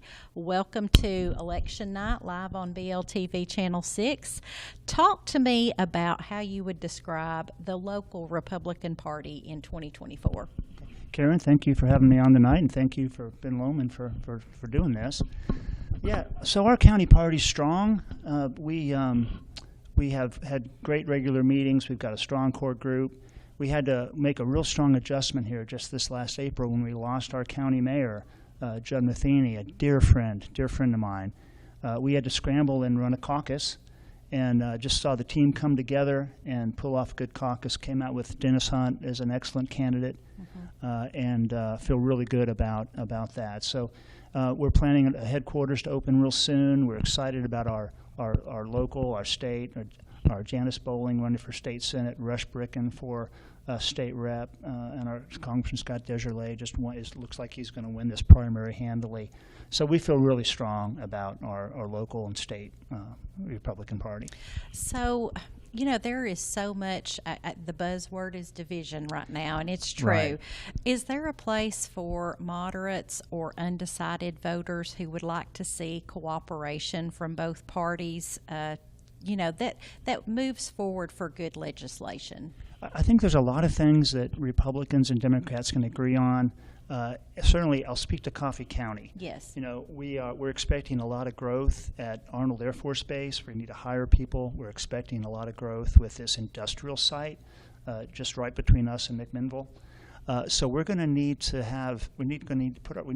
cooperate and look at infrastructure needs, look at housing opportunities for people moving in, and to plan that smart. You know, I hear a lot of people say, you know, we don't want Manchester or Tullahoma to become a Murfreesboro. You know, the growth kind of got out of hand with them. Right. So we've got a plan, and we've all got to work together on that. So those kinds of things we can agree on. You know, and the things that we tackle here in Tullahoma, Manchester, Coffee County, they aren't the really divisive issues that you're going to tackle on a national scale. I mean, whether it's abortion rights, this or that. You know, so I think that we can keep it pretty sane here. And one thing that we've seen, I've been here 23 years now. I took a job at AEDC 23 years ago, and I watched Coffee County go from predominantly Democrat to Republican. And what I've seen is a lot of those old blue dog Democrats are voting Republican now, in a big part because the national party has kind of left them. They've really gone more extreme. So I feel like the majority of people, the vast majority of people in Coffee County are thinking very similarly about a lot of those issues. So therefore, there's cooperation there. How important are the local races to the party? For many years, everyone locally pretty much ran as an independent, but we don't see that happening quite as much now. So do you all encourage, you know, are people, what's causing people to say R or D outside their name these days? Well, you know, the county commission and county mayor and even all the official seats, the trustee, those have been partisan for a long time. So they were just always won by Democrats until recently. The city aldermen and the city seats have always been nonpartisan. So they're by definition nonpartisan. There are some cities, I understand, in Tennessee who have made those seats partisan. I don't know anyone locally who wants to do that. We want to keep, because the issues facing Manchester, are roads and police and fire. These aren't R&D issues. Right. So well, we're and gonna, as I hopefully we see, can keep it that way. to what you say, the city alderman, all of those ran pretty much as independents, city mayor independents. Well, when so, I say yes. they're listed as independent on that sheet, but they're nonpartisan. They don't claim affiliation they don't with claim either. RD or I. Right. They're nonpartisan seats. Okay. So that's kind of a misnomer, the way the Election Commission reports that. Because you can be an independent candidate, like JFK Jr. is running as an independent nationally, but in the city level that's not the case. Okay, that's But, great so- explanation. I'm glad you but clarified do that. Do we care about those seats? Yes. I mean, it's important who's running our cities. It's important that we're going to have 3 new mayors coming up here after this election tonight. Yes. A county mayor and Manchester and Tullahoma mayor. They need to be able to work together. I mean, we're all in this together. If you know Coffee County, there's kind of a Manchester-Tullahoma rivalry. It's over sports, it's football. Yes, it's the coffee it's pot. a football game. And they, we applaud them when their girls go all the way deep in state in basketball. And let me say, Tullahoma recently won a high school football state championship and a baseball championship. So we're That's pretty proud of awesome. that too. Yeah. But all that aside, we got to work together. And does the Republican Party care about these candidates? Yeah, because I see an alderman candidate as maybe a future state rep. Somebody who's proven themselves in a leadership role, has served the community. Maybe we can encourage them to take over when Rush Bricken's done or when Janice Bowling's done. It is. It's the feeding ground for our you want future to grow Tennessee. your party, and the stronger your local party is and your local candidates are, the better candidates you'll be sending forward. So talk to me about, without naming names, some of the specific positive things you have heard from the candidates that are on the ballot tonight. I'm really happy to talk about this because especially I went to the forums for all the candidates, Manchester and Tullahoma, and there was just such a spirit of camaraderie and of support. There wasn't a digging or a fighting with each other. In Tullahoma, after the forum, they actually had like a big group hug. Like there was 5 candidates going for 3 seats. They weren't fighting with each other. They weren't pointing out the negatives in each other. They were saying, let's just put the best foot forward and let the voters decide. And then I told them all, the 2 that don't make it this time, hey, there's an election 2 years from now. Right. You've shown that you've got what it takes to run. Maybe 2 years from now, you step up. So try to build a wide base. Well, excellent information. You're very insightful on the local Republican Party. We've got a lot of big races. As you said, 3 mayors being decided here in Coffee County tonight. So, and we're hoping we'll get some of the county precincts in soon. We're looking for those numbers to start coming in. But we need to take a break and talk about our sponsors. So I'm going to throw it back to our commercial break, and we'll be back with more live election results in from Coffee County.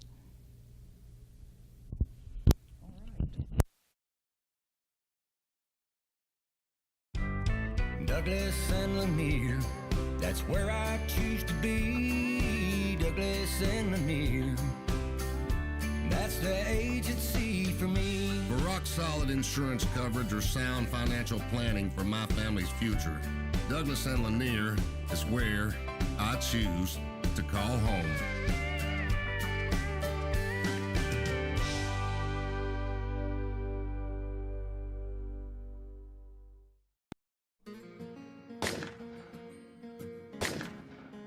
Freedom Pawn is not your typical pawn shop. At Freedom Pawn in Sparta, we understand that shooting is more than just a hobby. As the only F1 firearms dealer in the Upper Cumberland, we offer top-of-the-line firearms for all your shooting needs. If you're short on cash, bring your valuables to Freedom Pawn for the best loan amounts around. Whether you're a seasoned marksman or just need some extra cash, Freedom Pawn has everything you need. Visit us today at Freedom Pawn. For 150 years, we've been part of the fabric of this community. From our first day to today, we've grown with you, celebrating your successes, supporting your dreams. We're more than a bank. We're your neighbors, your friends.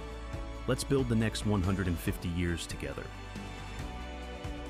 First National Bank of Middle Tennessee, your community bank. The My Usage app is a way to conveniently pay online, anytime, day or night, from the comfort of your home. You can also come by any Caney Fork Electric office and sign up for the prepay option available using the My Usage app. Know exactly how much electricity is used each day and the cost. Best of all, no monthly bill. You can set up email or text alerts, keep track of your usage, and pay your bill, all with the My Usage app from Caney Fork. Caney Fork Electric, keeping you informed. Everyone knows that Bailey Tire sells big truck tires, but did you know we sell consumer tires too? At Bailey Tire, we service all makes and models of cars, trucks, buses, and commercial vehicles. We can do front-end alignments, oil changes, brake replacement, and when you buy your tires at Bailey Tire, it's always free tire rotation on consumer vehicles. Call us today to schedule your next appointment. Since 1935, Exchange Furniture Company has been honored to serve Warren and surrounding counties with their furniture needs. We offer quality living room, dining, bedroom suites, and pound for pound the best two-sided mattresses around. We offer payment options, free delivery, free setup, service after the sale, folks. It's all happening at one place, and that's Exchange Furniture Company, 306 West Morford Street in downtown McMinnville, where we say every day, it pays to do business where business is being done. Citizens Tri-County Bank has been serving the people of this region for 53 years, and we are fully committed to the people and the communities that place their trust in us. McMinnville and Warren County is just one of the 9 counties that we serve. With 4 convenient branch locations, along with 7 ATM and ITM locations, you can be assured that Citizens Tri-County Bank is close by. Committed to you and committed to the communities we serve. It truly is what makes Citizens Tri-County Bank the only community bank you will ever need. Equal housing lender, member FDIC. You don't know these people, but they've spent the last 6 months getting to know things about you, quietly scanning to obtain your email address, cell phone number, social media habits, and mapping your internet address. They deploy all means necessary to steal your data, identity, defraud you, and hold your most valuable information ransom until you pay. Worse yet, foreign cyber criminals are trying to destabilize networks for political gain. You can stop them now with Protect IQ Network Security, your whole home internet security for all your connected devices. Protection from malware, viruses, intrusions, cyber attacks, and more. The modern internet requires modern security. Are you prepared?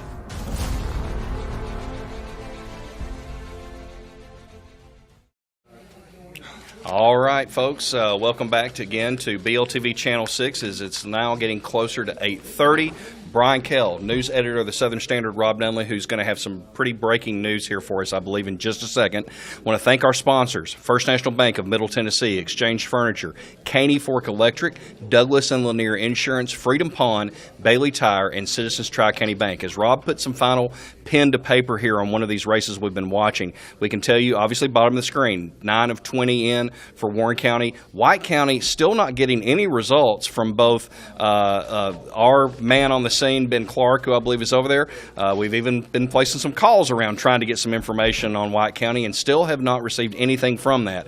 Grundy County, done. We'll talk about some. You'll see those races in there. Rob, I hope Rip Van Winkle Was that? Oh wait, that's Van Buren County. Sorry, Van how Buren. dare I?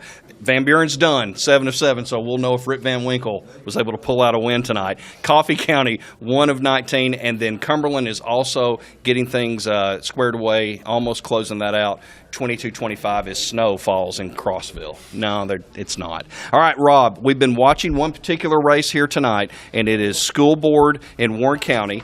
Highly contested race, very close. Jarvis Johnson and Bill Zeckman, are you ready to call it tonight? We are ready to call it. We have the numbers. And District 2 of the Warren County Board of Education will have a new director in a very tight race. Jarvis Johnson with a final tally of 329 to incumbent Bill Zeckman's 315. Wow. Johnson did take the Redemption Center, 134 to 106, but at Christ Community Church, Mr. Zeckman 209 to Mr. Johnson's 195. So that's just how tight it can be, which is why, and I can never stress this enough, you vote. You got to get out there and you got to vote. Yeah, absolutely. If you vote in either of those precincts and you're upset about that and you didn't vote, could have been your fault. Could have been. Or, and we'll say this, congratulations to Jarvis Johnson. Congratulations to Jarvis. Who moves into a seat that has been held by Mr. Zeckman, not sure how many years. 16. 16 years. That's why we got the guy from the Southern why Standard you here to do be able your to bring us lucky that kind of homework. stuff. That's right. And so as more stuff comes in here, thank you so much. And the job that this election office does, Rob, fantastic work. Fantastic work. Wouldn't be able to Especially do it that without Nunley him. lady over there. She's done very well. She's making coffee, I think. I'm not sure. So it looks like one of the races is put to bed. Rob, let's talk about some of these other races. I know you're making some numbers there, too. McGee and Martin, property assessor. Early voting results have been the day of voting results. It seems to have been a 60-40, 65-35. It's like a 65-35 split Yeah. almost everywhere you look, including the most recent one we just got in.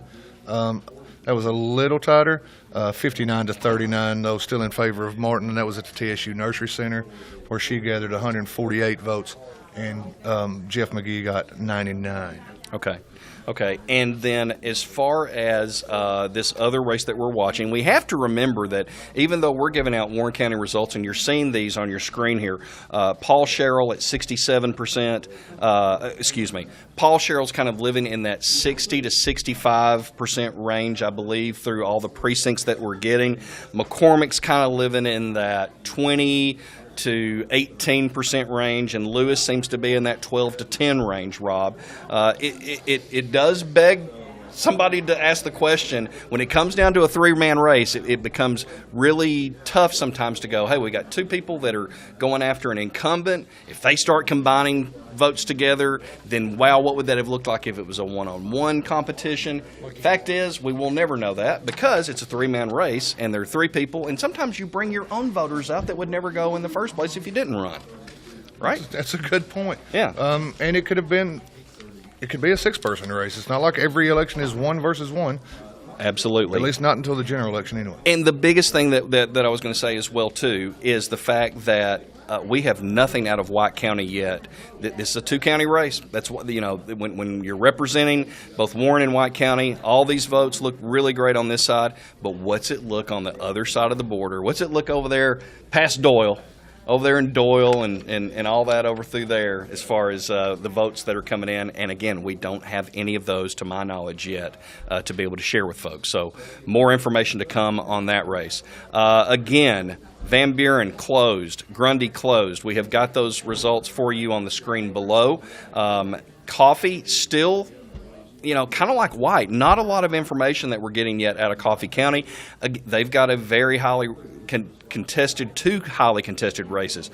When you've not only got a city mayor up, but also a county mayor up, Karen Wilson hopefully will have some more information for us in just a little bit when we throw to her here in just a little while. I'm not sure how much longer we've got over here, Mark, if you can check with us on that before we end up getting it to her, as more information, again, with Warren County seems to be coming. Special thanks to Jennifer Turner over on this end as she's been relaying these votes back here from Warren County. In Van Buren County, it's been Amelia Mooneyham that's been doing that for us. Jennifer Gillum is over in Coffee County. I know I'm going to miss some folks. Ben Clark, we've already mentioned, over in White County. And then I think, Donette McGurk over in Cumberland County. So really want to appreciate our folks that are manning every one of these precincts to be able to bring you as much information as quickly as possible, to be able to put these numbers in front of you, both on BLTV Channel 6, Facebook Live, and then also YouTube. Rob, any thoughts right now on anything that we've not talked about? It's amazing how the numbers stay the same. When we looked at that early voting, the first sheets we got were the early voting tallies, and we knew it was going to be a pretty good indicator. But the percentages haven't varied more than 3 or 4 percentage points in any precinct in most, if not all, of these races. So it's just, I guess when that's about half the people that vote, that's the kind of the math does itself there. But we have, by my count, all but about 6 precincts in Warren County left to report. But it's starting to look like, if the numbers hold true, it's starting to look like Beth Martin will be reelected as assessor of property. I'm against Jeff T. McGee, and as we said just a few minutes ago, Jarvis Johnson will be your newest member of the Warren County Board of Education, winning by 14 votes. Okay, and we've got maybe one of these 6 precincts, Rob, that we've been waiting on to kind of help put Warren County to bed just a little bit. Want to say this. We've already congratulated Jarvis Johnson, but let's face this. I mean, in a very tight race, Jarvis Johnson took a topic that you have a son in school. I've had kids in school. Safety is one of those things that can definitely get your attention as a parent, as a teacher. We've seen stuff go on all along the nation when it comes down to safety in schools, and that appears to be, as one of his main topics, a topic that resonated enough with voters to be able to put him over the top against Bill Sackman. Well, it's his area of expertise, obviously, as multiple decades in law enforcement. I think it's 24 years, over 20 years, forgive me for not knowing the exact number, and captain of the SROs. Mm-hmm. I recall hearing Jarvis saying at the candidate forum that we had here along with CPI, how he's in the schools each day. He's been in the schools for years, and he talks to the kids, he talks to the teachers. He felt, and he campaigned on a platform of knowing what they need. I wonder if a lot of the votes that went for Jarvis Johnson were people looking for a fresh face. Could be. Mr. Zachman has been a valuable member of county government for a long time, but 16 years in, maybe some people just felt like it was time for a change. Yeah. Absolutely. Want to say this too, and we've got a few more minutes here before we throw it back over to Manchester. I meant to ask you, and I'm putting you on the spot here, with Beth Martin, how many years so far? 12 years. 12 years in that. 5.5 years in the office before she ran. Okay. And she's served 3 terms so far. Okay. And she will look to if add it looks 4 more years. Looks like this will be for another 4-year term for Beth. Yeah, absolutely. We have looks like we are continuing to add to our total here for Warren County. Cumberland County looks like that has closed. So any numbers that you see on Cumberland County votes, you can take that to the bank then on that. So Grundy, Van Buren, Cumberland County, those have been completely closed down, and the numbers you see are the numbers that are final. Still outstanding precincts for Warren County. Warren County, we're waiting for, pardon me, I didn't write one of those down. The 3-Star Mall. Like 4 maybe. Friendship Baptist Church. I don't believe I've seen Viola nor Midway. Agreed. And we're starting to reflect that in the numbers that we have here, as you're seeing numbers go from 10 to 11 to 12. Our gang back at Channel 6 feverishly putting those numbers in, and maybe do get them a little faster than they do. Yeah, absolutely. I mean, that's live TV versus all those numbers going into the system and being able to do that. We do see our very first White County precinct, I believe, showing up there, 1 of 12 for White County. So those numbers starting to come in there. When we take our break here in a couple of minutes, Karen Wilson will probably be bringing you Manchester stuff. We'll work on trying to get some more information on what we're hearing out of White County.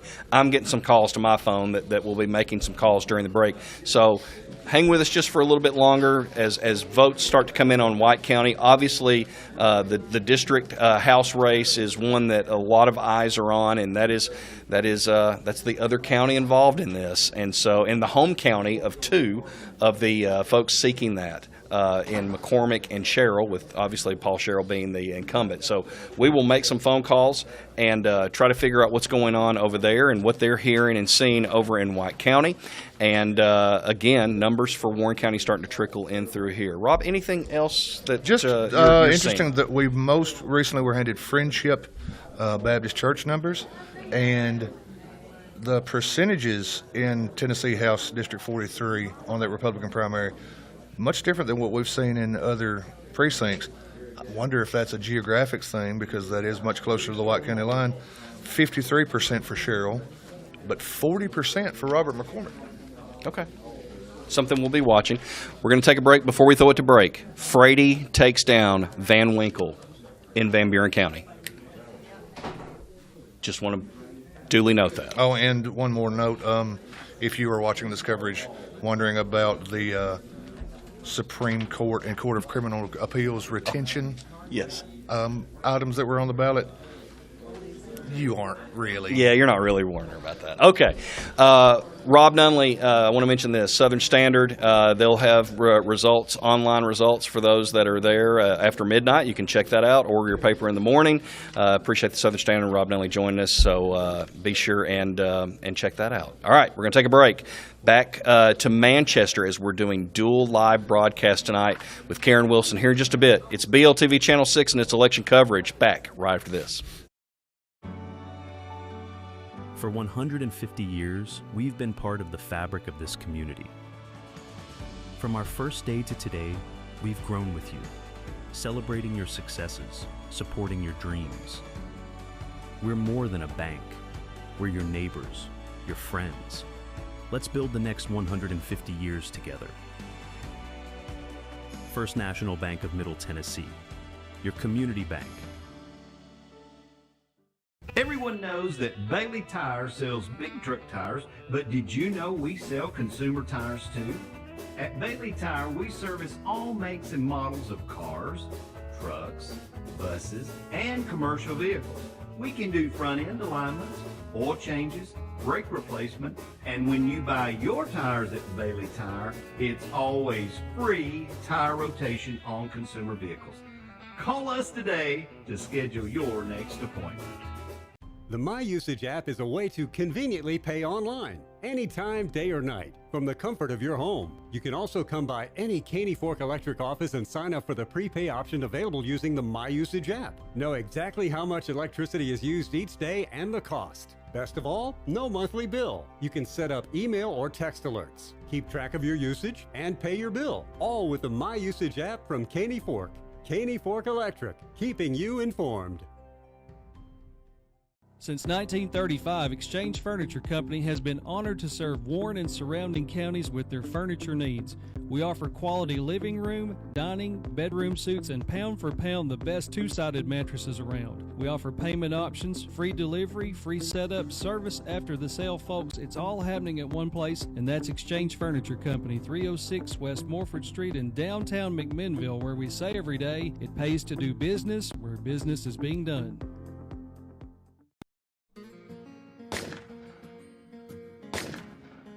Freedom Pawn is not your typical pawn shop. At Freedom Pawn in Sparta, we understand that shooting is more than just a hobby. As the only F1 firearms dealer in the Upper Cumberland, we offer top-of-the-line firearms for all your shooting needs. If you're short on cash, bring your valuables to Freedom Pawn for the best loan amounts around. Whether you're a seasoned marksman or just need some extra cash, Freedom Pawn has everything you need. Visit us today at Freedom Pawn. Douglas and Lanier, that's where I choose to be. Douglas and Lanier, that's the agency for me. rock-solid insurance coverage, or sound financial planning for my family's future, Douglas and Lanier is where I choose to call home.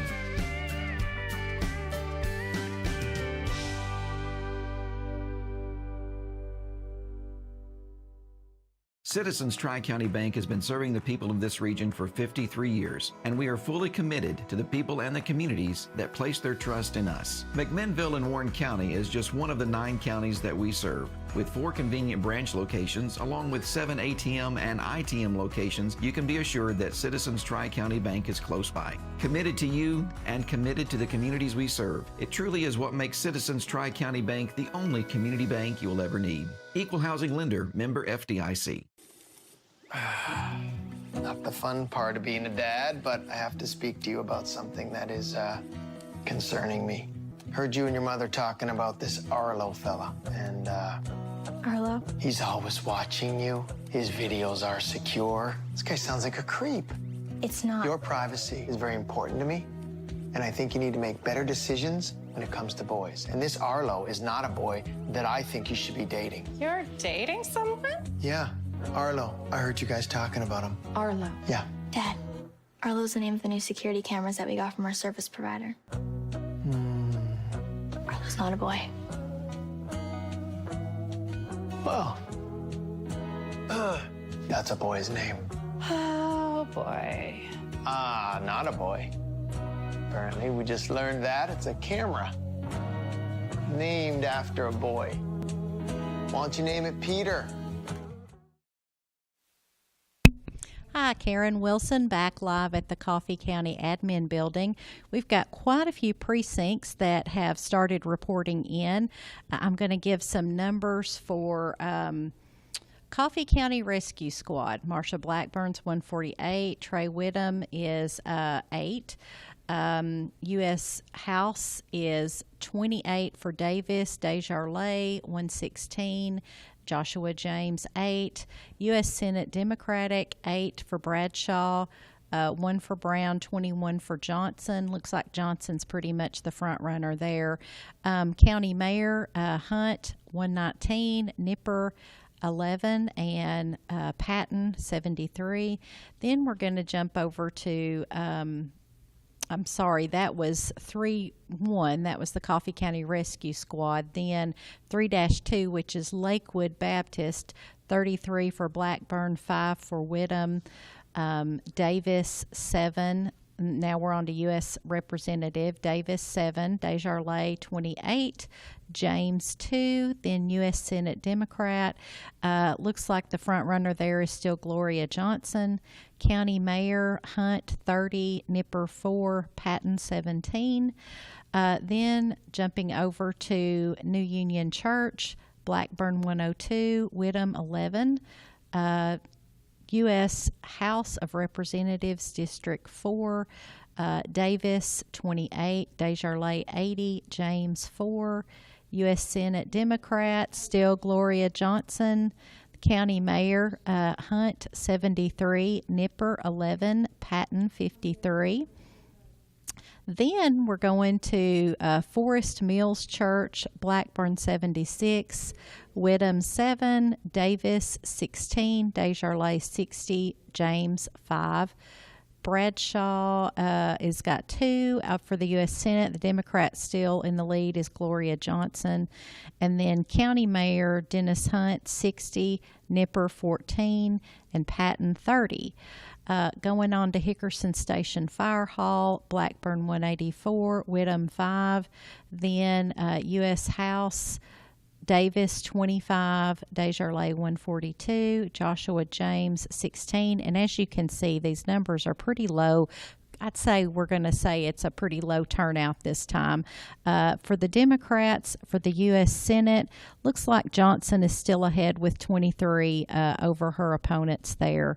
And then County Mayor Hunt, 155, Nipper 15, Patton 57, Blanton Chapel, Blackburn 55, Whittam 10, U.S. House of Representatives, Davis 19, Desjardins 121, James 16.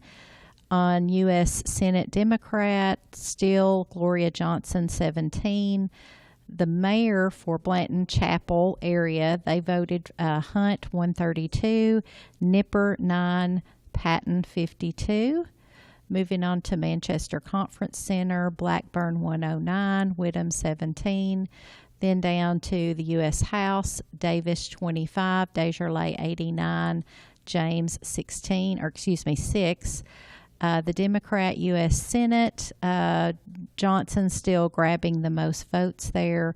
County Mayor, Hunt 98, Nipper 6, Patton 50. And then for Hillsborough CIC District, Blackburn 60, Whittam 6. U.S. House 11 for Davis, Desjardins 51, James 4.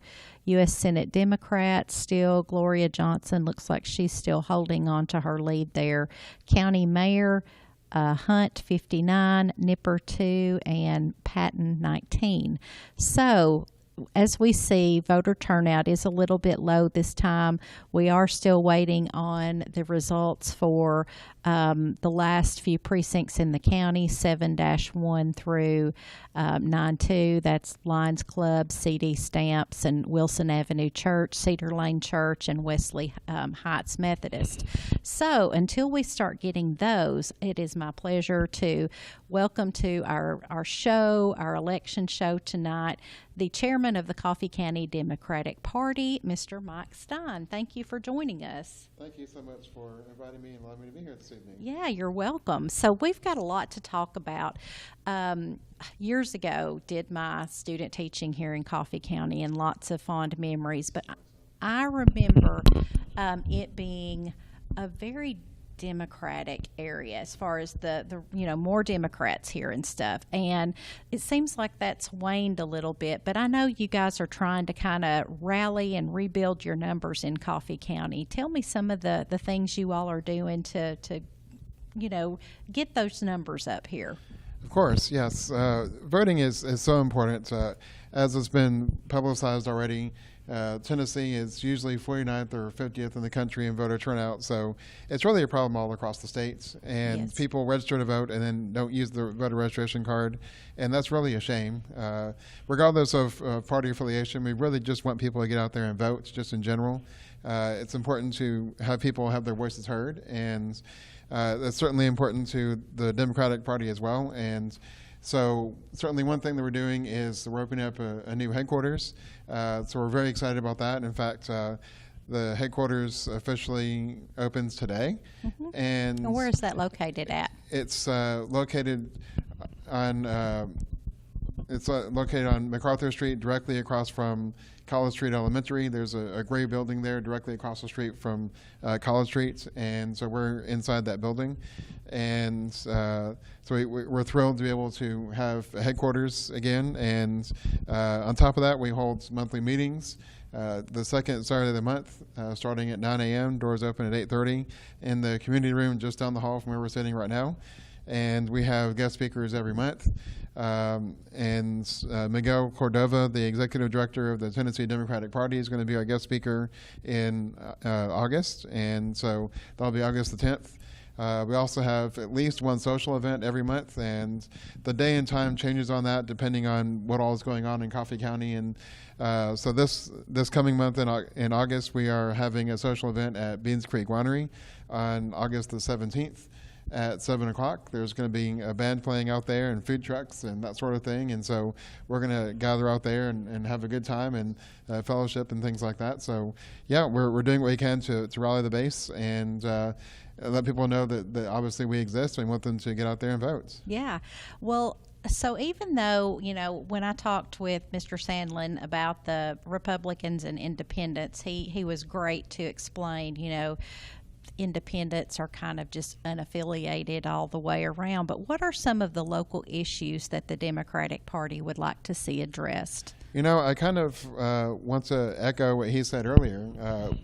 We have growth that we know is coming in Coffee County, and we need to grow responsibly. And I don't think either party is entirely convinced that that's happening. And so we have to make sure that we have correct infrastructure in place, whether that's water and sewer, whether that's school systems, police, or whatever the case may be. We also need affordable housing, and I think that's often overlooked as well. People are moving to Coffee County, and they need an affordable place to live, and we're very concerned about that. Yeah, the housing market is tough right now. Absolutely. And, especially young couples, things like that starting out, rent is as high as a house payment was. And so it's tough on these newly married or just single moms, single dads. Anybody that's kind of got a limited resources need a safe and great place to raise their children at. 100%. Doesn't have to be fancy, just needs to be, safe and clean and all the things we all take for granted and deserve. So your party has got a lot going with on the big picture with the Biden and Harris change. Tell me about how you think about how important her VP choice is going to be. We know, historically speaking, the VP choice doesn't tend to change people's minds a whole lot. It might be a point to a point and a half bump or decline one way or the other, but ultimately it's about who's at the top of the ticket. And obviously the Democratic Party is very excited about Kamala Harris.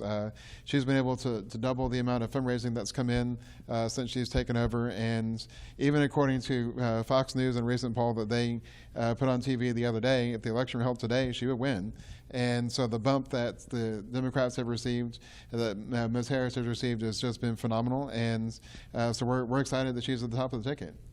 So, with local, candidates and elected officials kind of differing, and as Greg said earlier, we don't see that quite as much on the local level. Are you hopeful that Coffee Countyans can come together and work together on issues you feel are important? I really am.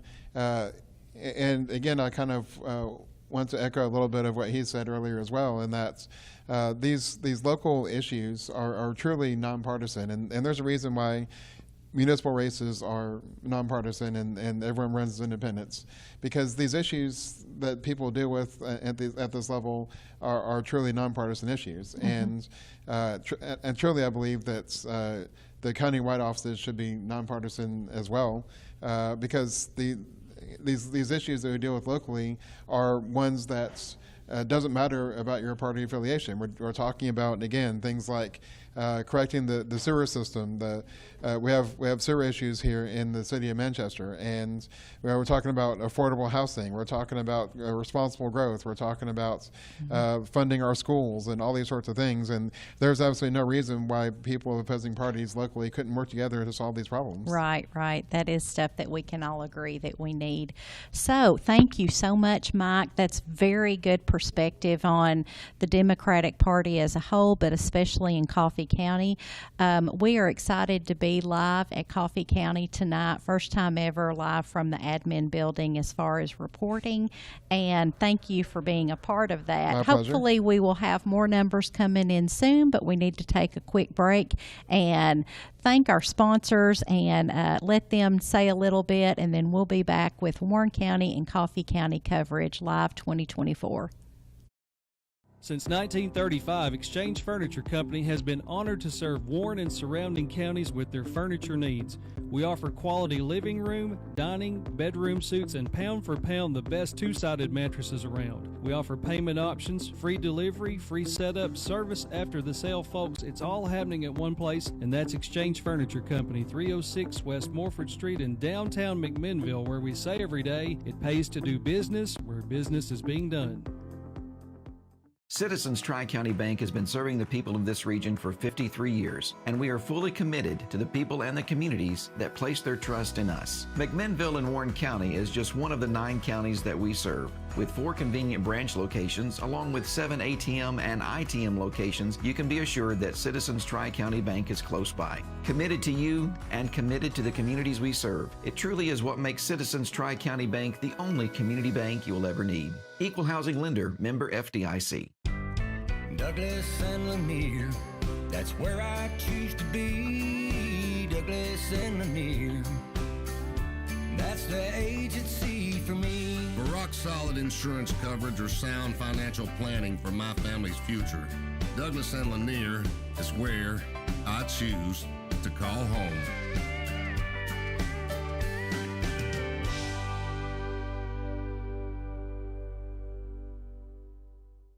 Everyone knows that Bailey Tire sells big truck tires, but did you know we sell consumer tires too?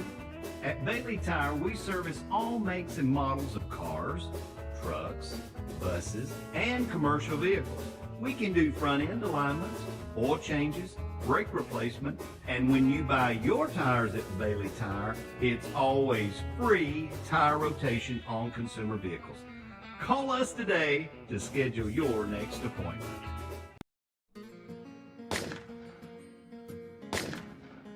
Freedom Pawn is not your typical pawn shop. At Freedom Pawn in Sparta, we understand that shooting is more than just a hobby. As the only F1 firearms dealer in the Upper Cumberland, we offer top-of-the-line firearms for all your shooting needs. If you're short on cash, bring your valuables to Freedom Pawn for the best loan amounts around. Whether you're a seasoned marksman or just need some extra cash, Freedom Pawn has everything you need. Visit us today at Freedom Pawn. The My Usage app is a way to conveniently pay online, anytime, day or night, from the comfort of your home. You can also come by any Caney Fork Electric office and sign up for the prepay option available using the My Usage app. Know exactly how much electricity is used each day and the cost. Best of all, no monthly bill. You can set up email or text alerts, keep track of your usage, and pay your bill, all with the My Usage app from Caney Fork. Caney Fork Electric, keeping you informed. For 150 years, we've been part of the fabric of this community. From our first day to today, we've grown with you, celebrating your successes, supporting your dreams. We're more than a bank. We're your neighbors, your friends. Let's build the next 150 years together. First National Bank of Middle Tennessee, your community bank. Providing fewer commutes, more backyard offices, and crystal clear meetings. Providing less, you froze up, and more presence in your presentations. Providing a better internet experience. Providing possible. Welcome back. Election coverage 2024. Brian Kell, Rob Nunley. Rob's paying attention to the screen to get some very important information on the District 43 race to see what that margin looks like, as we are 18 of 20, fixing to be 19 of 20 precincts on the Warren County side. White County's completely done. And we're going to let Rob do some good old Warren County MTSU math for us in just a bit to be able to get an idea on where things stand. And you feel good? I feel good. I got the numbers written down, but don't trust my ciphering. Okay, all right. So we are waiting to have two more precincts put in here. Midway is the only one outstanding. We're getting Viola put in as we speak. So you just tell me when. We have already pretty much had in Warren County, Beth Woodley Martin looks to have held off Mr. McGee, Jeff McGee, in that race. And then we have a new school board member that we will be looking hopefully to talk to in Jarvis Johnson, that I believe 14 votes was the difference in that race. Very, very tight race with a longtime school board member, Mr. Bill Zegman. They're actually doing an interview down the hallway, which that's nice, and you'll see a very nice picture in the Southern Standard, I think, tomorrow or late tonight if you're an online subscriber. That's really cool to see. I want to thank our sponsors: First National Bank of Middle Tennessee, Exchange Furniture, Caney Fork Electric, Douglas and Lanier Insurance, Freedom Pawn, Bailey Tire, Citizens Tri-County Bank. Thank you so much for being a sponsor tonight. Rob Nunley, news editor of the Southern Standard. Can you tell us what we've got right now in the Sherrill, McCormick, and Lewis race with 18 of 20 precincts in for Warren County and all the precincts in for White County? What I have right now, based on the numbers you guys are seeing at the bottom of your screen, through Warren County's 18 so far. Warren County's 18. Incumbent Paul Sherrill with a 2,639 vote total. Challenger Robert McCormick 2471, and Tim Lewis 387. That is with all White County's precincts reporting and 18 of 20 Warren County. Now, what we can do, and I could allow you to do a little bit more work, is if you take the Viola one, which is the one we don't have in yet, and you add those numbers to Viola, then it can be 19 of 20. But I'll let you do some work on that side. Heavens to bits. I know. Okay. So, Cumberland County. Big thanks to Dawnette Freeman tonight for being able to do that. 25 of 25 precincts in, and we appreciate Dawnette and the work that she and her office does down in Crossville. Coffee County has 10 of 19. Jennifer Gillum's had a night down there. Karen Wilson's down there. Our good old Caleb Hughes is down there running floor and camera as well. So that team is down there bringing you information tonight to be able to update that. Van Buren County is set and has been set for quite some time. 7 of 7 precincts in. And Amelia Mooneyham, we appreciate the work that she always has done for us over in Spencer. Grundy County, Miss Tanya Curtis, I believe, and I don't think I mentioned her earlier, but Tanya Curtis and her bunch, great job out of the Tracy City office, and Tanya gets us the information. 11 of 11. It's been that way for quite some time in Grundy County.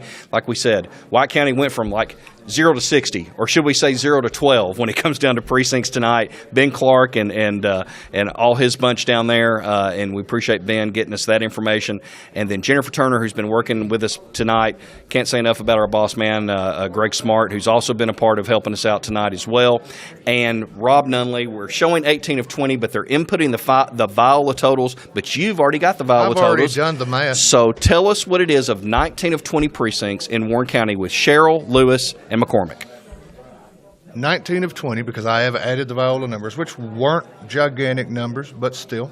The totals now are Sherrill 2685, McCormick 2496, and Lewis 396. Which, and I think we could have said this given what the turnout has been today, and when you figure in early voting, I think when we were at 15 of 20, we could say that statistically Mr. Paul Sherrill was coming back for a fifth term. We've called it, yes. Called it. I don't think he's going to get 200 less votes at the Midway Community Center.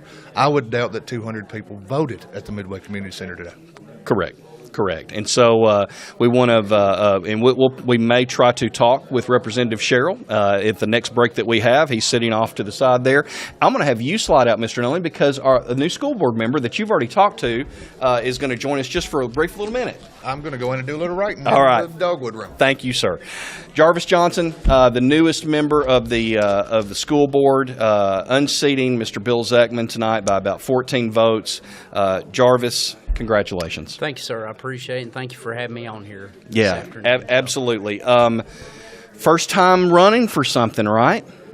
Yes, sir. First time running politically. I run down the road all the time. That is true. That's very good. Running politically. That's yes, very it's good. The first time. It is the first time. And it's been overwhelming, to say the least, but I'm very thankful for everyone, whether they voted for Bill or myself. I'm just thankful that people got out and voted, and I hope I can win those that voted for Bill, but I'm thankful for this opportunity. So one thing that I know that you're going to see in the Standard tomorrow is a great picture of you and Bill shaking hands. And before we talk about you and what you kind of hope to see, can you talk a little bit about what maybe just a moment that you shared with Bill from a personal standpoint of two guys running for an office? Right. I have nothing but respect for Bill. He's served his community for a very long time. I'll have you slide up just a little bit. He's served his community for a long time and continues to serve. And I think being a pastor and a Christian, I believe the greatest way that we can serve God is by serving our community. So I commend him for serving the community. And I was just thankful for the opportunity that we could run a clean race, and that no matter how it panned out, that we could still be friends. I believe that's very important. Yeah, absolutely. Okay, so we talked about this beforehand, and and you'll start serving in September. September the 1st. Yes, yeah, sir. and so safety's really big to you for obvious reasons. Right. Long-time SRO, captain of the SROs. I dare say that kind of tell us about what you're looking to see, as you move in. I've said this over many interviews. We have people on the school board that are businessmen, which is needed because there's a business element to the school board. We have former educators, which is needed because obviously there's an educational element to that. But what we did not have was someone that specializes in school safety. And I believe for our kids to properly learn, first and foremost, they got to feel safe.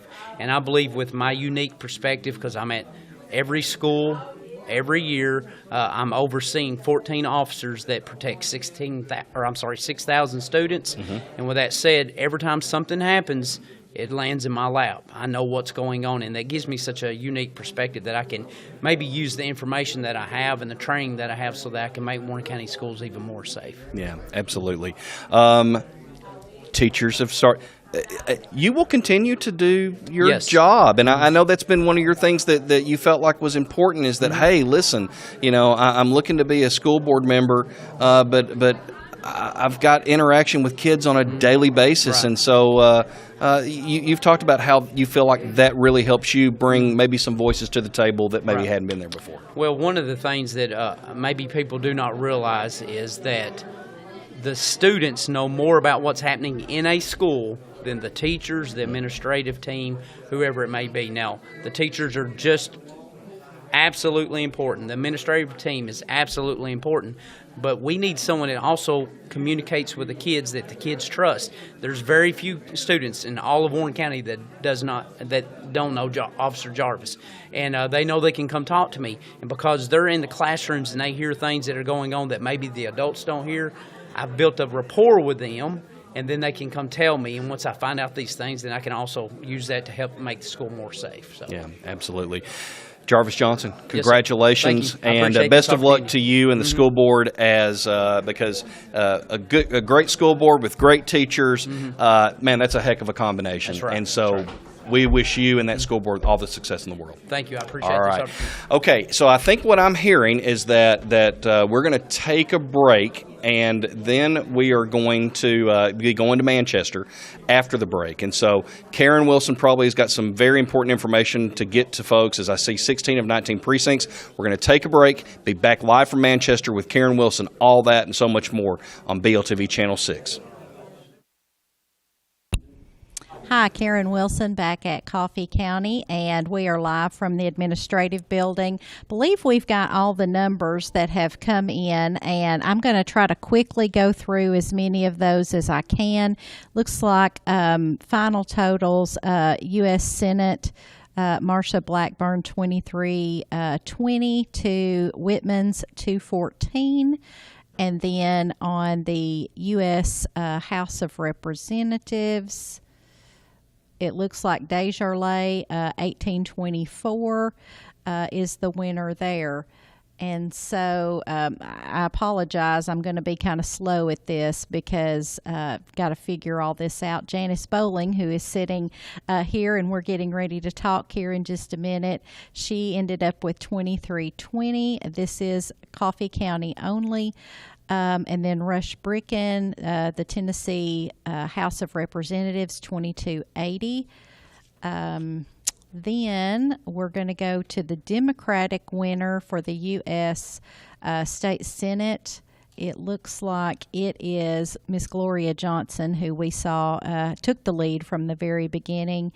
And then the Democratic U.S. House Representatives District 4. It looks like, well, actually, there was nobody running again. There's Miss Victoria Isbell Broderick took 537 votes. Let's see. I think we're going to go on to here the county races. It looks like the county mayor is Mr. Dennis Hunt with 1965. Miss Patton did come in pretty close at 1129, but Hunt took that. And I'm going to be going through some more of these numbers at the end, but I'm going to get over here and talk to Miss Janice Bowling. Janice, you have had a busy day today. Lots going on in the county, but you've been meeting with your constituents today, even such with all the issues that are going on. I have, and Karen, thank you very much for having me here tonight. And it's a wonder you can still read the numbers. I mean, there's so many numbers she's had to look at through the evening. Yes, I started out, this week I was in Nashville for government operations meetings yesterday, and then last night we had the culmination of the Pray for Tennessee, which was just incredible. Last night we had the plaza was filled with people who were there from all over the state to pray one more time. I was here Monday with that Pray for Tennessee when the bottom fell out. Mm-hmm. And I just was drenched. I've never we been did have a lot of rain this week. I've never been so wet. And then went to Warren County that evening to meet with the state employees, a group of people there. And so I've been back and forth keeping the road hot all week for sure. And it didn't take a lot to heat up the road because it has been obviously seems like that wonderful rain brought the humidity too. Yes, so, it did. Yes. It did. And so you were in Warren County tonight just before you came on a meeting that's been a very hot topic in the local papers and especially to the community out highway, the certain area, Right. Dark Hollow, area. Mhm. Talk to us about that. That is something that we're going to have to, as a state, to find a way. And I'm not for regulation, I'm for freedom and whatever. But there's a place and a time, and this is a place and a time. What's happening? Chattanooga is sending their solid waste to Warren County, Grundy County, and they told me tonight to come to Franklin County. And I don't even know that they're aware of it in Franklin County. Well, it sounds like a good deal for the farmers. It's supposed to be a natural fertilizer. But when they haven't checked it for the PFAS, and if they haven't checked it for certain listeria and other things that can get in it, then if that is not treated properly and is not allowed to dry out where the bacteria will actually die without moisture. But if they're always that sludge and they're taking it as sludge up into the counties and they've piled it 10 feet high in places, then it's never going to decompose properly. It will ruin the soil. And we heard of stories in Michigan and in Maine where farmers have had to slaughter their animals and stop farming their farms because they were contaminated with the bacteria that they do test for. But they haven't been testing for the PFAS. They have not been testing for those. So we've got to get some regulatory authority, and it's time for that permit to be renewed for Chattanooga.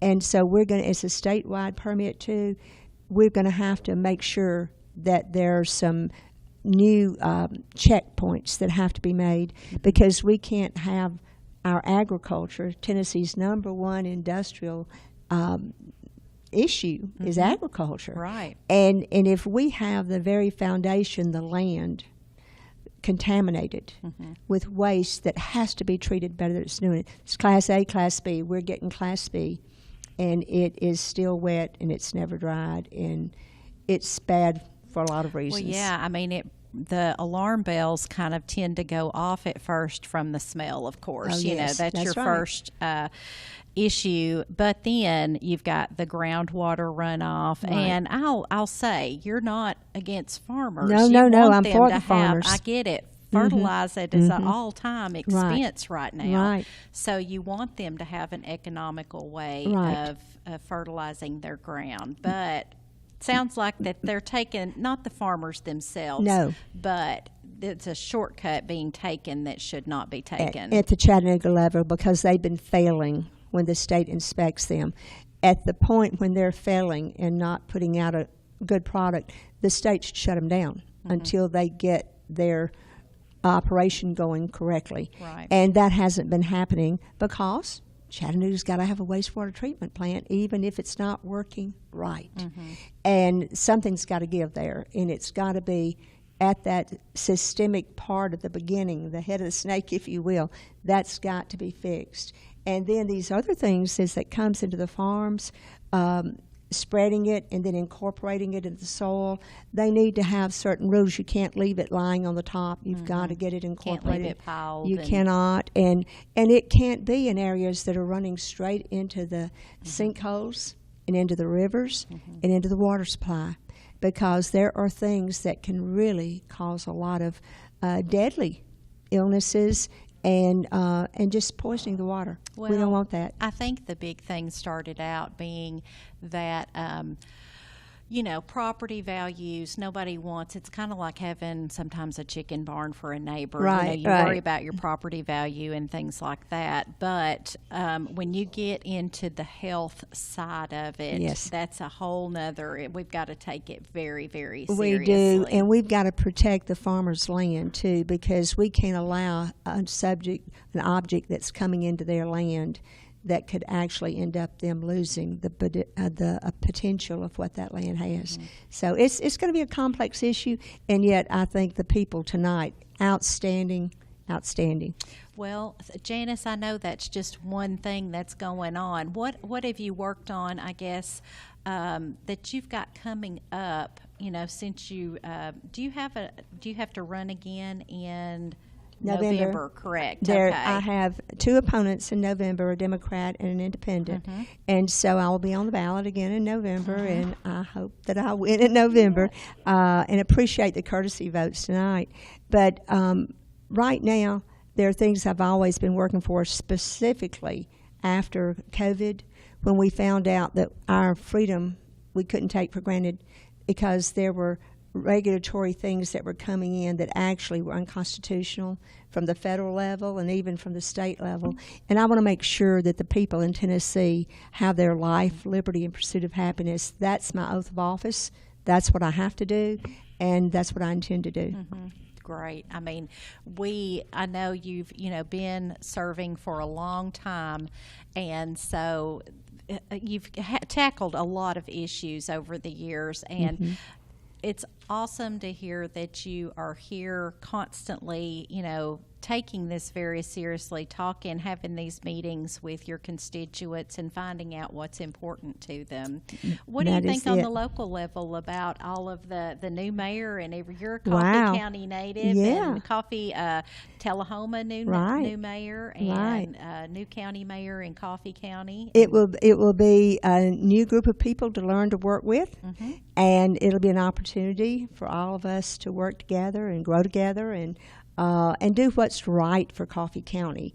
And I think that we're at a good place right now in Coffee County, and I really appreciate Dennis Hunt. I think when he stepped up and under the tragic circumstances, he has done remarkably well, and the people now have given him that vote to let him go ahead and do what he's doing. So that'll open up another commission seat. It will. It will. And as we know, county commissioners, they're kind of the heart and soul of things getting done. And we talk about people working together, but that is the epitome of people needing to work together for progress. And the thing with my long career, I started out as an alderman in Tullahoma, and then was a district director in a congressional office. So I saw the sausage being made at the local level and then the federal level, and then friends encouraged me to run for the Senate seat 12 years ago, which is hard to believe, but it has been 12 years. Have you ever thought about going a little further up the No. You like where you're at? I like where I am, and having been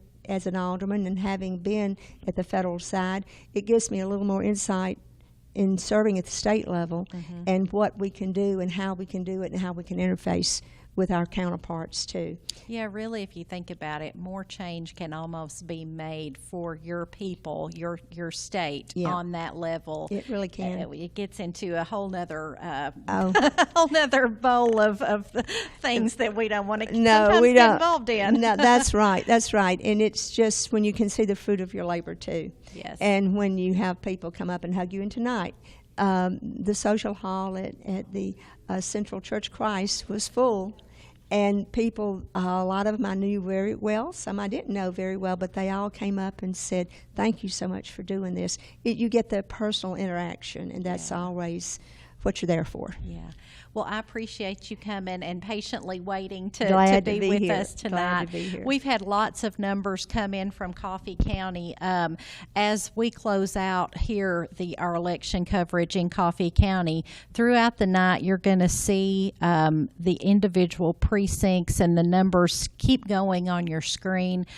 We are also our feed is on Facebook, on the Ben Lomand Connect page, on YouTube. For those of you who do not have Facebook, anybody can access YouTube, revisit the broadcast, look at numbers throughout the night.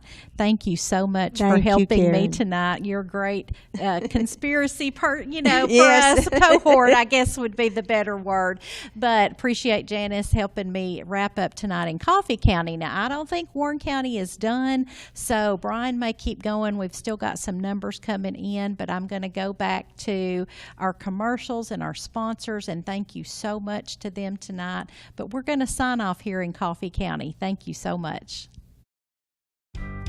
Douglas and Lanier, that's where I choose to be. Douglas and Lanier, that's the agency for me. For rock-solid insurance coverage or sound financial planning for my family's future, Douglas and Lanier is where I choose to call home.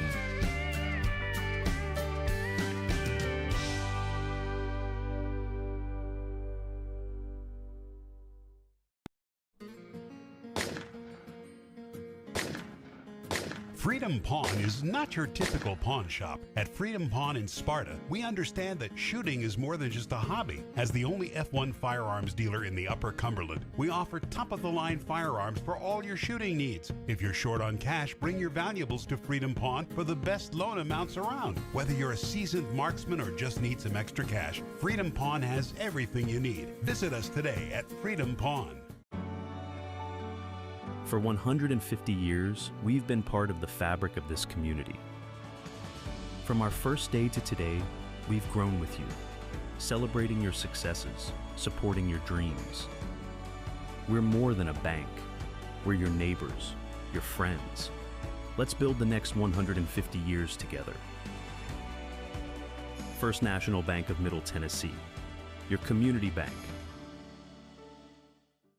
The My Usage app is a way to conveniently pay online, anytime, day or night, from the comfort of your home. You can also come by any Caney Fork Electric office and sign up for the prepay option available using the My Usage app. Know exactly how much electricity is used each day and the cost. Best of all, no monthly bill. You can set up email or text alerts, keep track of your usage, and pay your bill, all with the My Usage app from Caney Fork. Caney Fork Electric, keeping you informed. Everyone knows that Bailey Tire sells big truck tires, but did you know we sell consumer tires too? At Bailey Tire, we service all makes and models of cars, trucks, buses, and commercial vehicles. We can do front-end alignments, oil changes, brake replacement, and when you buy your tires at Bailey Tire, it's always free tire rotation on consumer vehicles. Call us today to schedule your next appointment. Since 1935, Exchange Furniture Company has been honored to serve Warren and surrounding counties with their furniture needs. We offer quality living room, dining, bedroom suites, and pound for pound the best two-sided mattresses around. We offer payment options, free delivery, free setup, service after the sale, folks. It's all happening at one place, and that's Exchange Furniture Company, 306 West Morford Street in downtown McMinnville, where we say every day, it pays to do business where business is being done. Citizens Tri-County Bank has been serving the people of this region for 53 years, and we are fully committed to the people and the communities that place their trust in us. McMinnville in Warren County is just one of the 9 counties that we serve. With 4 convenient branch locations, along with 7 ATM and ITM locations, you can be assured that Citizens Tri-County Bank is close by. Committed to you and committed to the communities we serve. It truly is what makes Citizens Tri-County Bank the only community bank you will ever need. Equal housing lender, member FDIC. You don't know these people, but they've spent the last 6 months getting to know things about you, quietly scanning to obtain your email address, cell phone number, social media habits, and mapping your internet address. They deploy all means necessary to steal your data, identity, defraud you, and hold your most valuable information ransom until you pay. Worse yet, foreign cyber criminals are trying to destabilize networks for political gain. You can stop them now with Protect IQ Network Security, your whole home internet security for all your connected devices. Protection from malware, viruses, intrusions, cyber attacks, and more. The modern internet requires modern security. Are you prepared?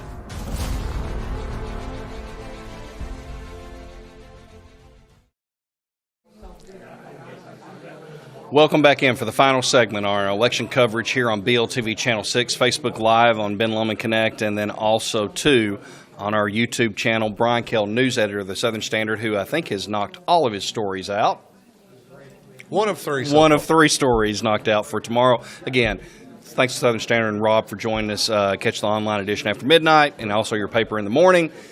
And Robservations every Wednesday on 4A in the Southern Standard. Rob, we have midway in, and the one thing that we have wondered is, what's the final tally going to be like between Sherrill, Lewis, and McCormick, and you have that information for us, so this is pretty much the unofficial official. These are the vote. Warren County totals, yes. Unofficially official. Paul Sherrill, 1,591. Robert McCormick, 874. Tim Lewis, 279. That's in Warren County. We've already gotten the official totals from White County, where Sherrill had 1123, McCormick 1627, and Lewis 122. So McCormick did carry White County, but it wasn't enough to win the primary for the 43rd House seat.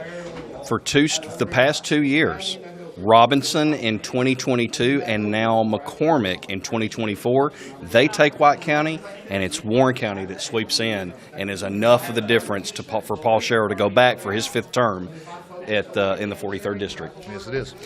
And All right, he was Rob. very grateful to the voters Warren County that spoke to him He'll be after great. the results started coming in. Yeah, he'll be grateful again for another couple of years. Rob, any other final assessments just tonight as we wrap things up? Not a lot of surprises, I don't think. From where we sat, we knew, and by saying that, I'm saying we knew the race between Bill Zeckman and Jarvis Johnson was going to be close. It was incredibly close, 14 votes, if my math was correct. It's hard to beat a three-term incumbent, and Jeff McGee found that out tonight. Got about a third of the votes, and I don't think anybody. Just like it's hard to beat a four-term incumbent, I believe, in Mr. Sherrill. Not a lot of changes. There was no reform wave as far as Warren County voters was concerned. Absolutely.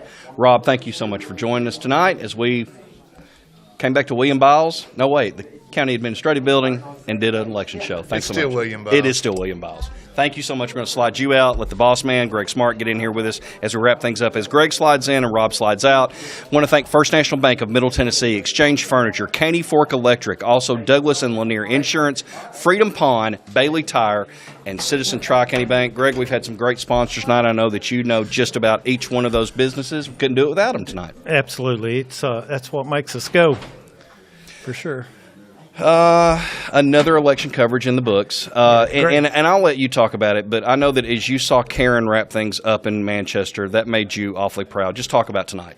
Yeah, it's one of our dreams that we started talking about several years ago, about getting multiple casts going, multiple election areas going, and we finally pulled that off. Yeah. Great job. Yeah, well, Very proud. And that's to everybody. Oh, We've yeah. got so many great folks working behind the scenes. Yeah. You talked about the ones that were covering the precincts and everything, but let's talk about the ones that's tallying the votes there behind the scenes at that's the right. headquarters. You got Jared Sane and all those Tammy Mack. McKinney. Yeah. So kudos to them. What a job. And we also want to say this with each of our broadcasting stuff that you've been a part to. Mr. Mark Gribble, he's our lucky rabbit's foot, right? Yeah, we can't do it that, Mark. Yeah, Mark's been over here with us the entire night tonight, playing floor director and just doing all kinds of stuff. And then, Tammy Vinson, Kelvin Bond to help build it with the graphics and all this stuff tonight. It takes a village with these things. Well, everything we do takes a village, and each and every every employee plays a role in making Ben Lomand strong. Again, I think we shine. We met our points that we wanted to do, and I say a great job, team. All right, good deal. November's going to be here before we know it. We'll see what that looks like. We've got a lot of city stuff that's going to be, going on in November. A lot of stuff on the national side that some people may be curious about what it looks like by county by county. I dare say we're going to have some kind of 6-county coverage again in November. I'm looking forward to that. If we pull that off, that's going to be major. All right, Greg, thank you for allowing us to do this. Thank Rob for hanging out with us, and it's always good to get you two together. Yeah, Karen, Caleb. Hold my breath. Yeah. Karen and Caleb, great jobs again over in Manchester that they did as well. And couldn't do it without them. Yeah, so for all of us at the Ben Lomand Connect family, we want to thank you for being a part of this tonight as we wrap things up here. Congratulations to all the folks that walked away with wins tonight, but also the folks that ran, that came up short, that put themselves out there. That takes a lot of guts, and so something that many folks have never done, and so to put your name out there and to run it's a gamble, and don't give up. Yeah, exactly. And so for everybody that's been a part of this, we thank you so much. We're going to wrap up here from McMinnville and say so long from the County Administrative Building. Join us in November right here on BLTV Channel 6.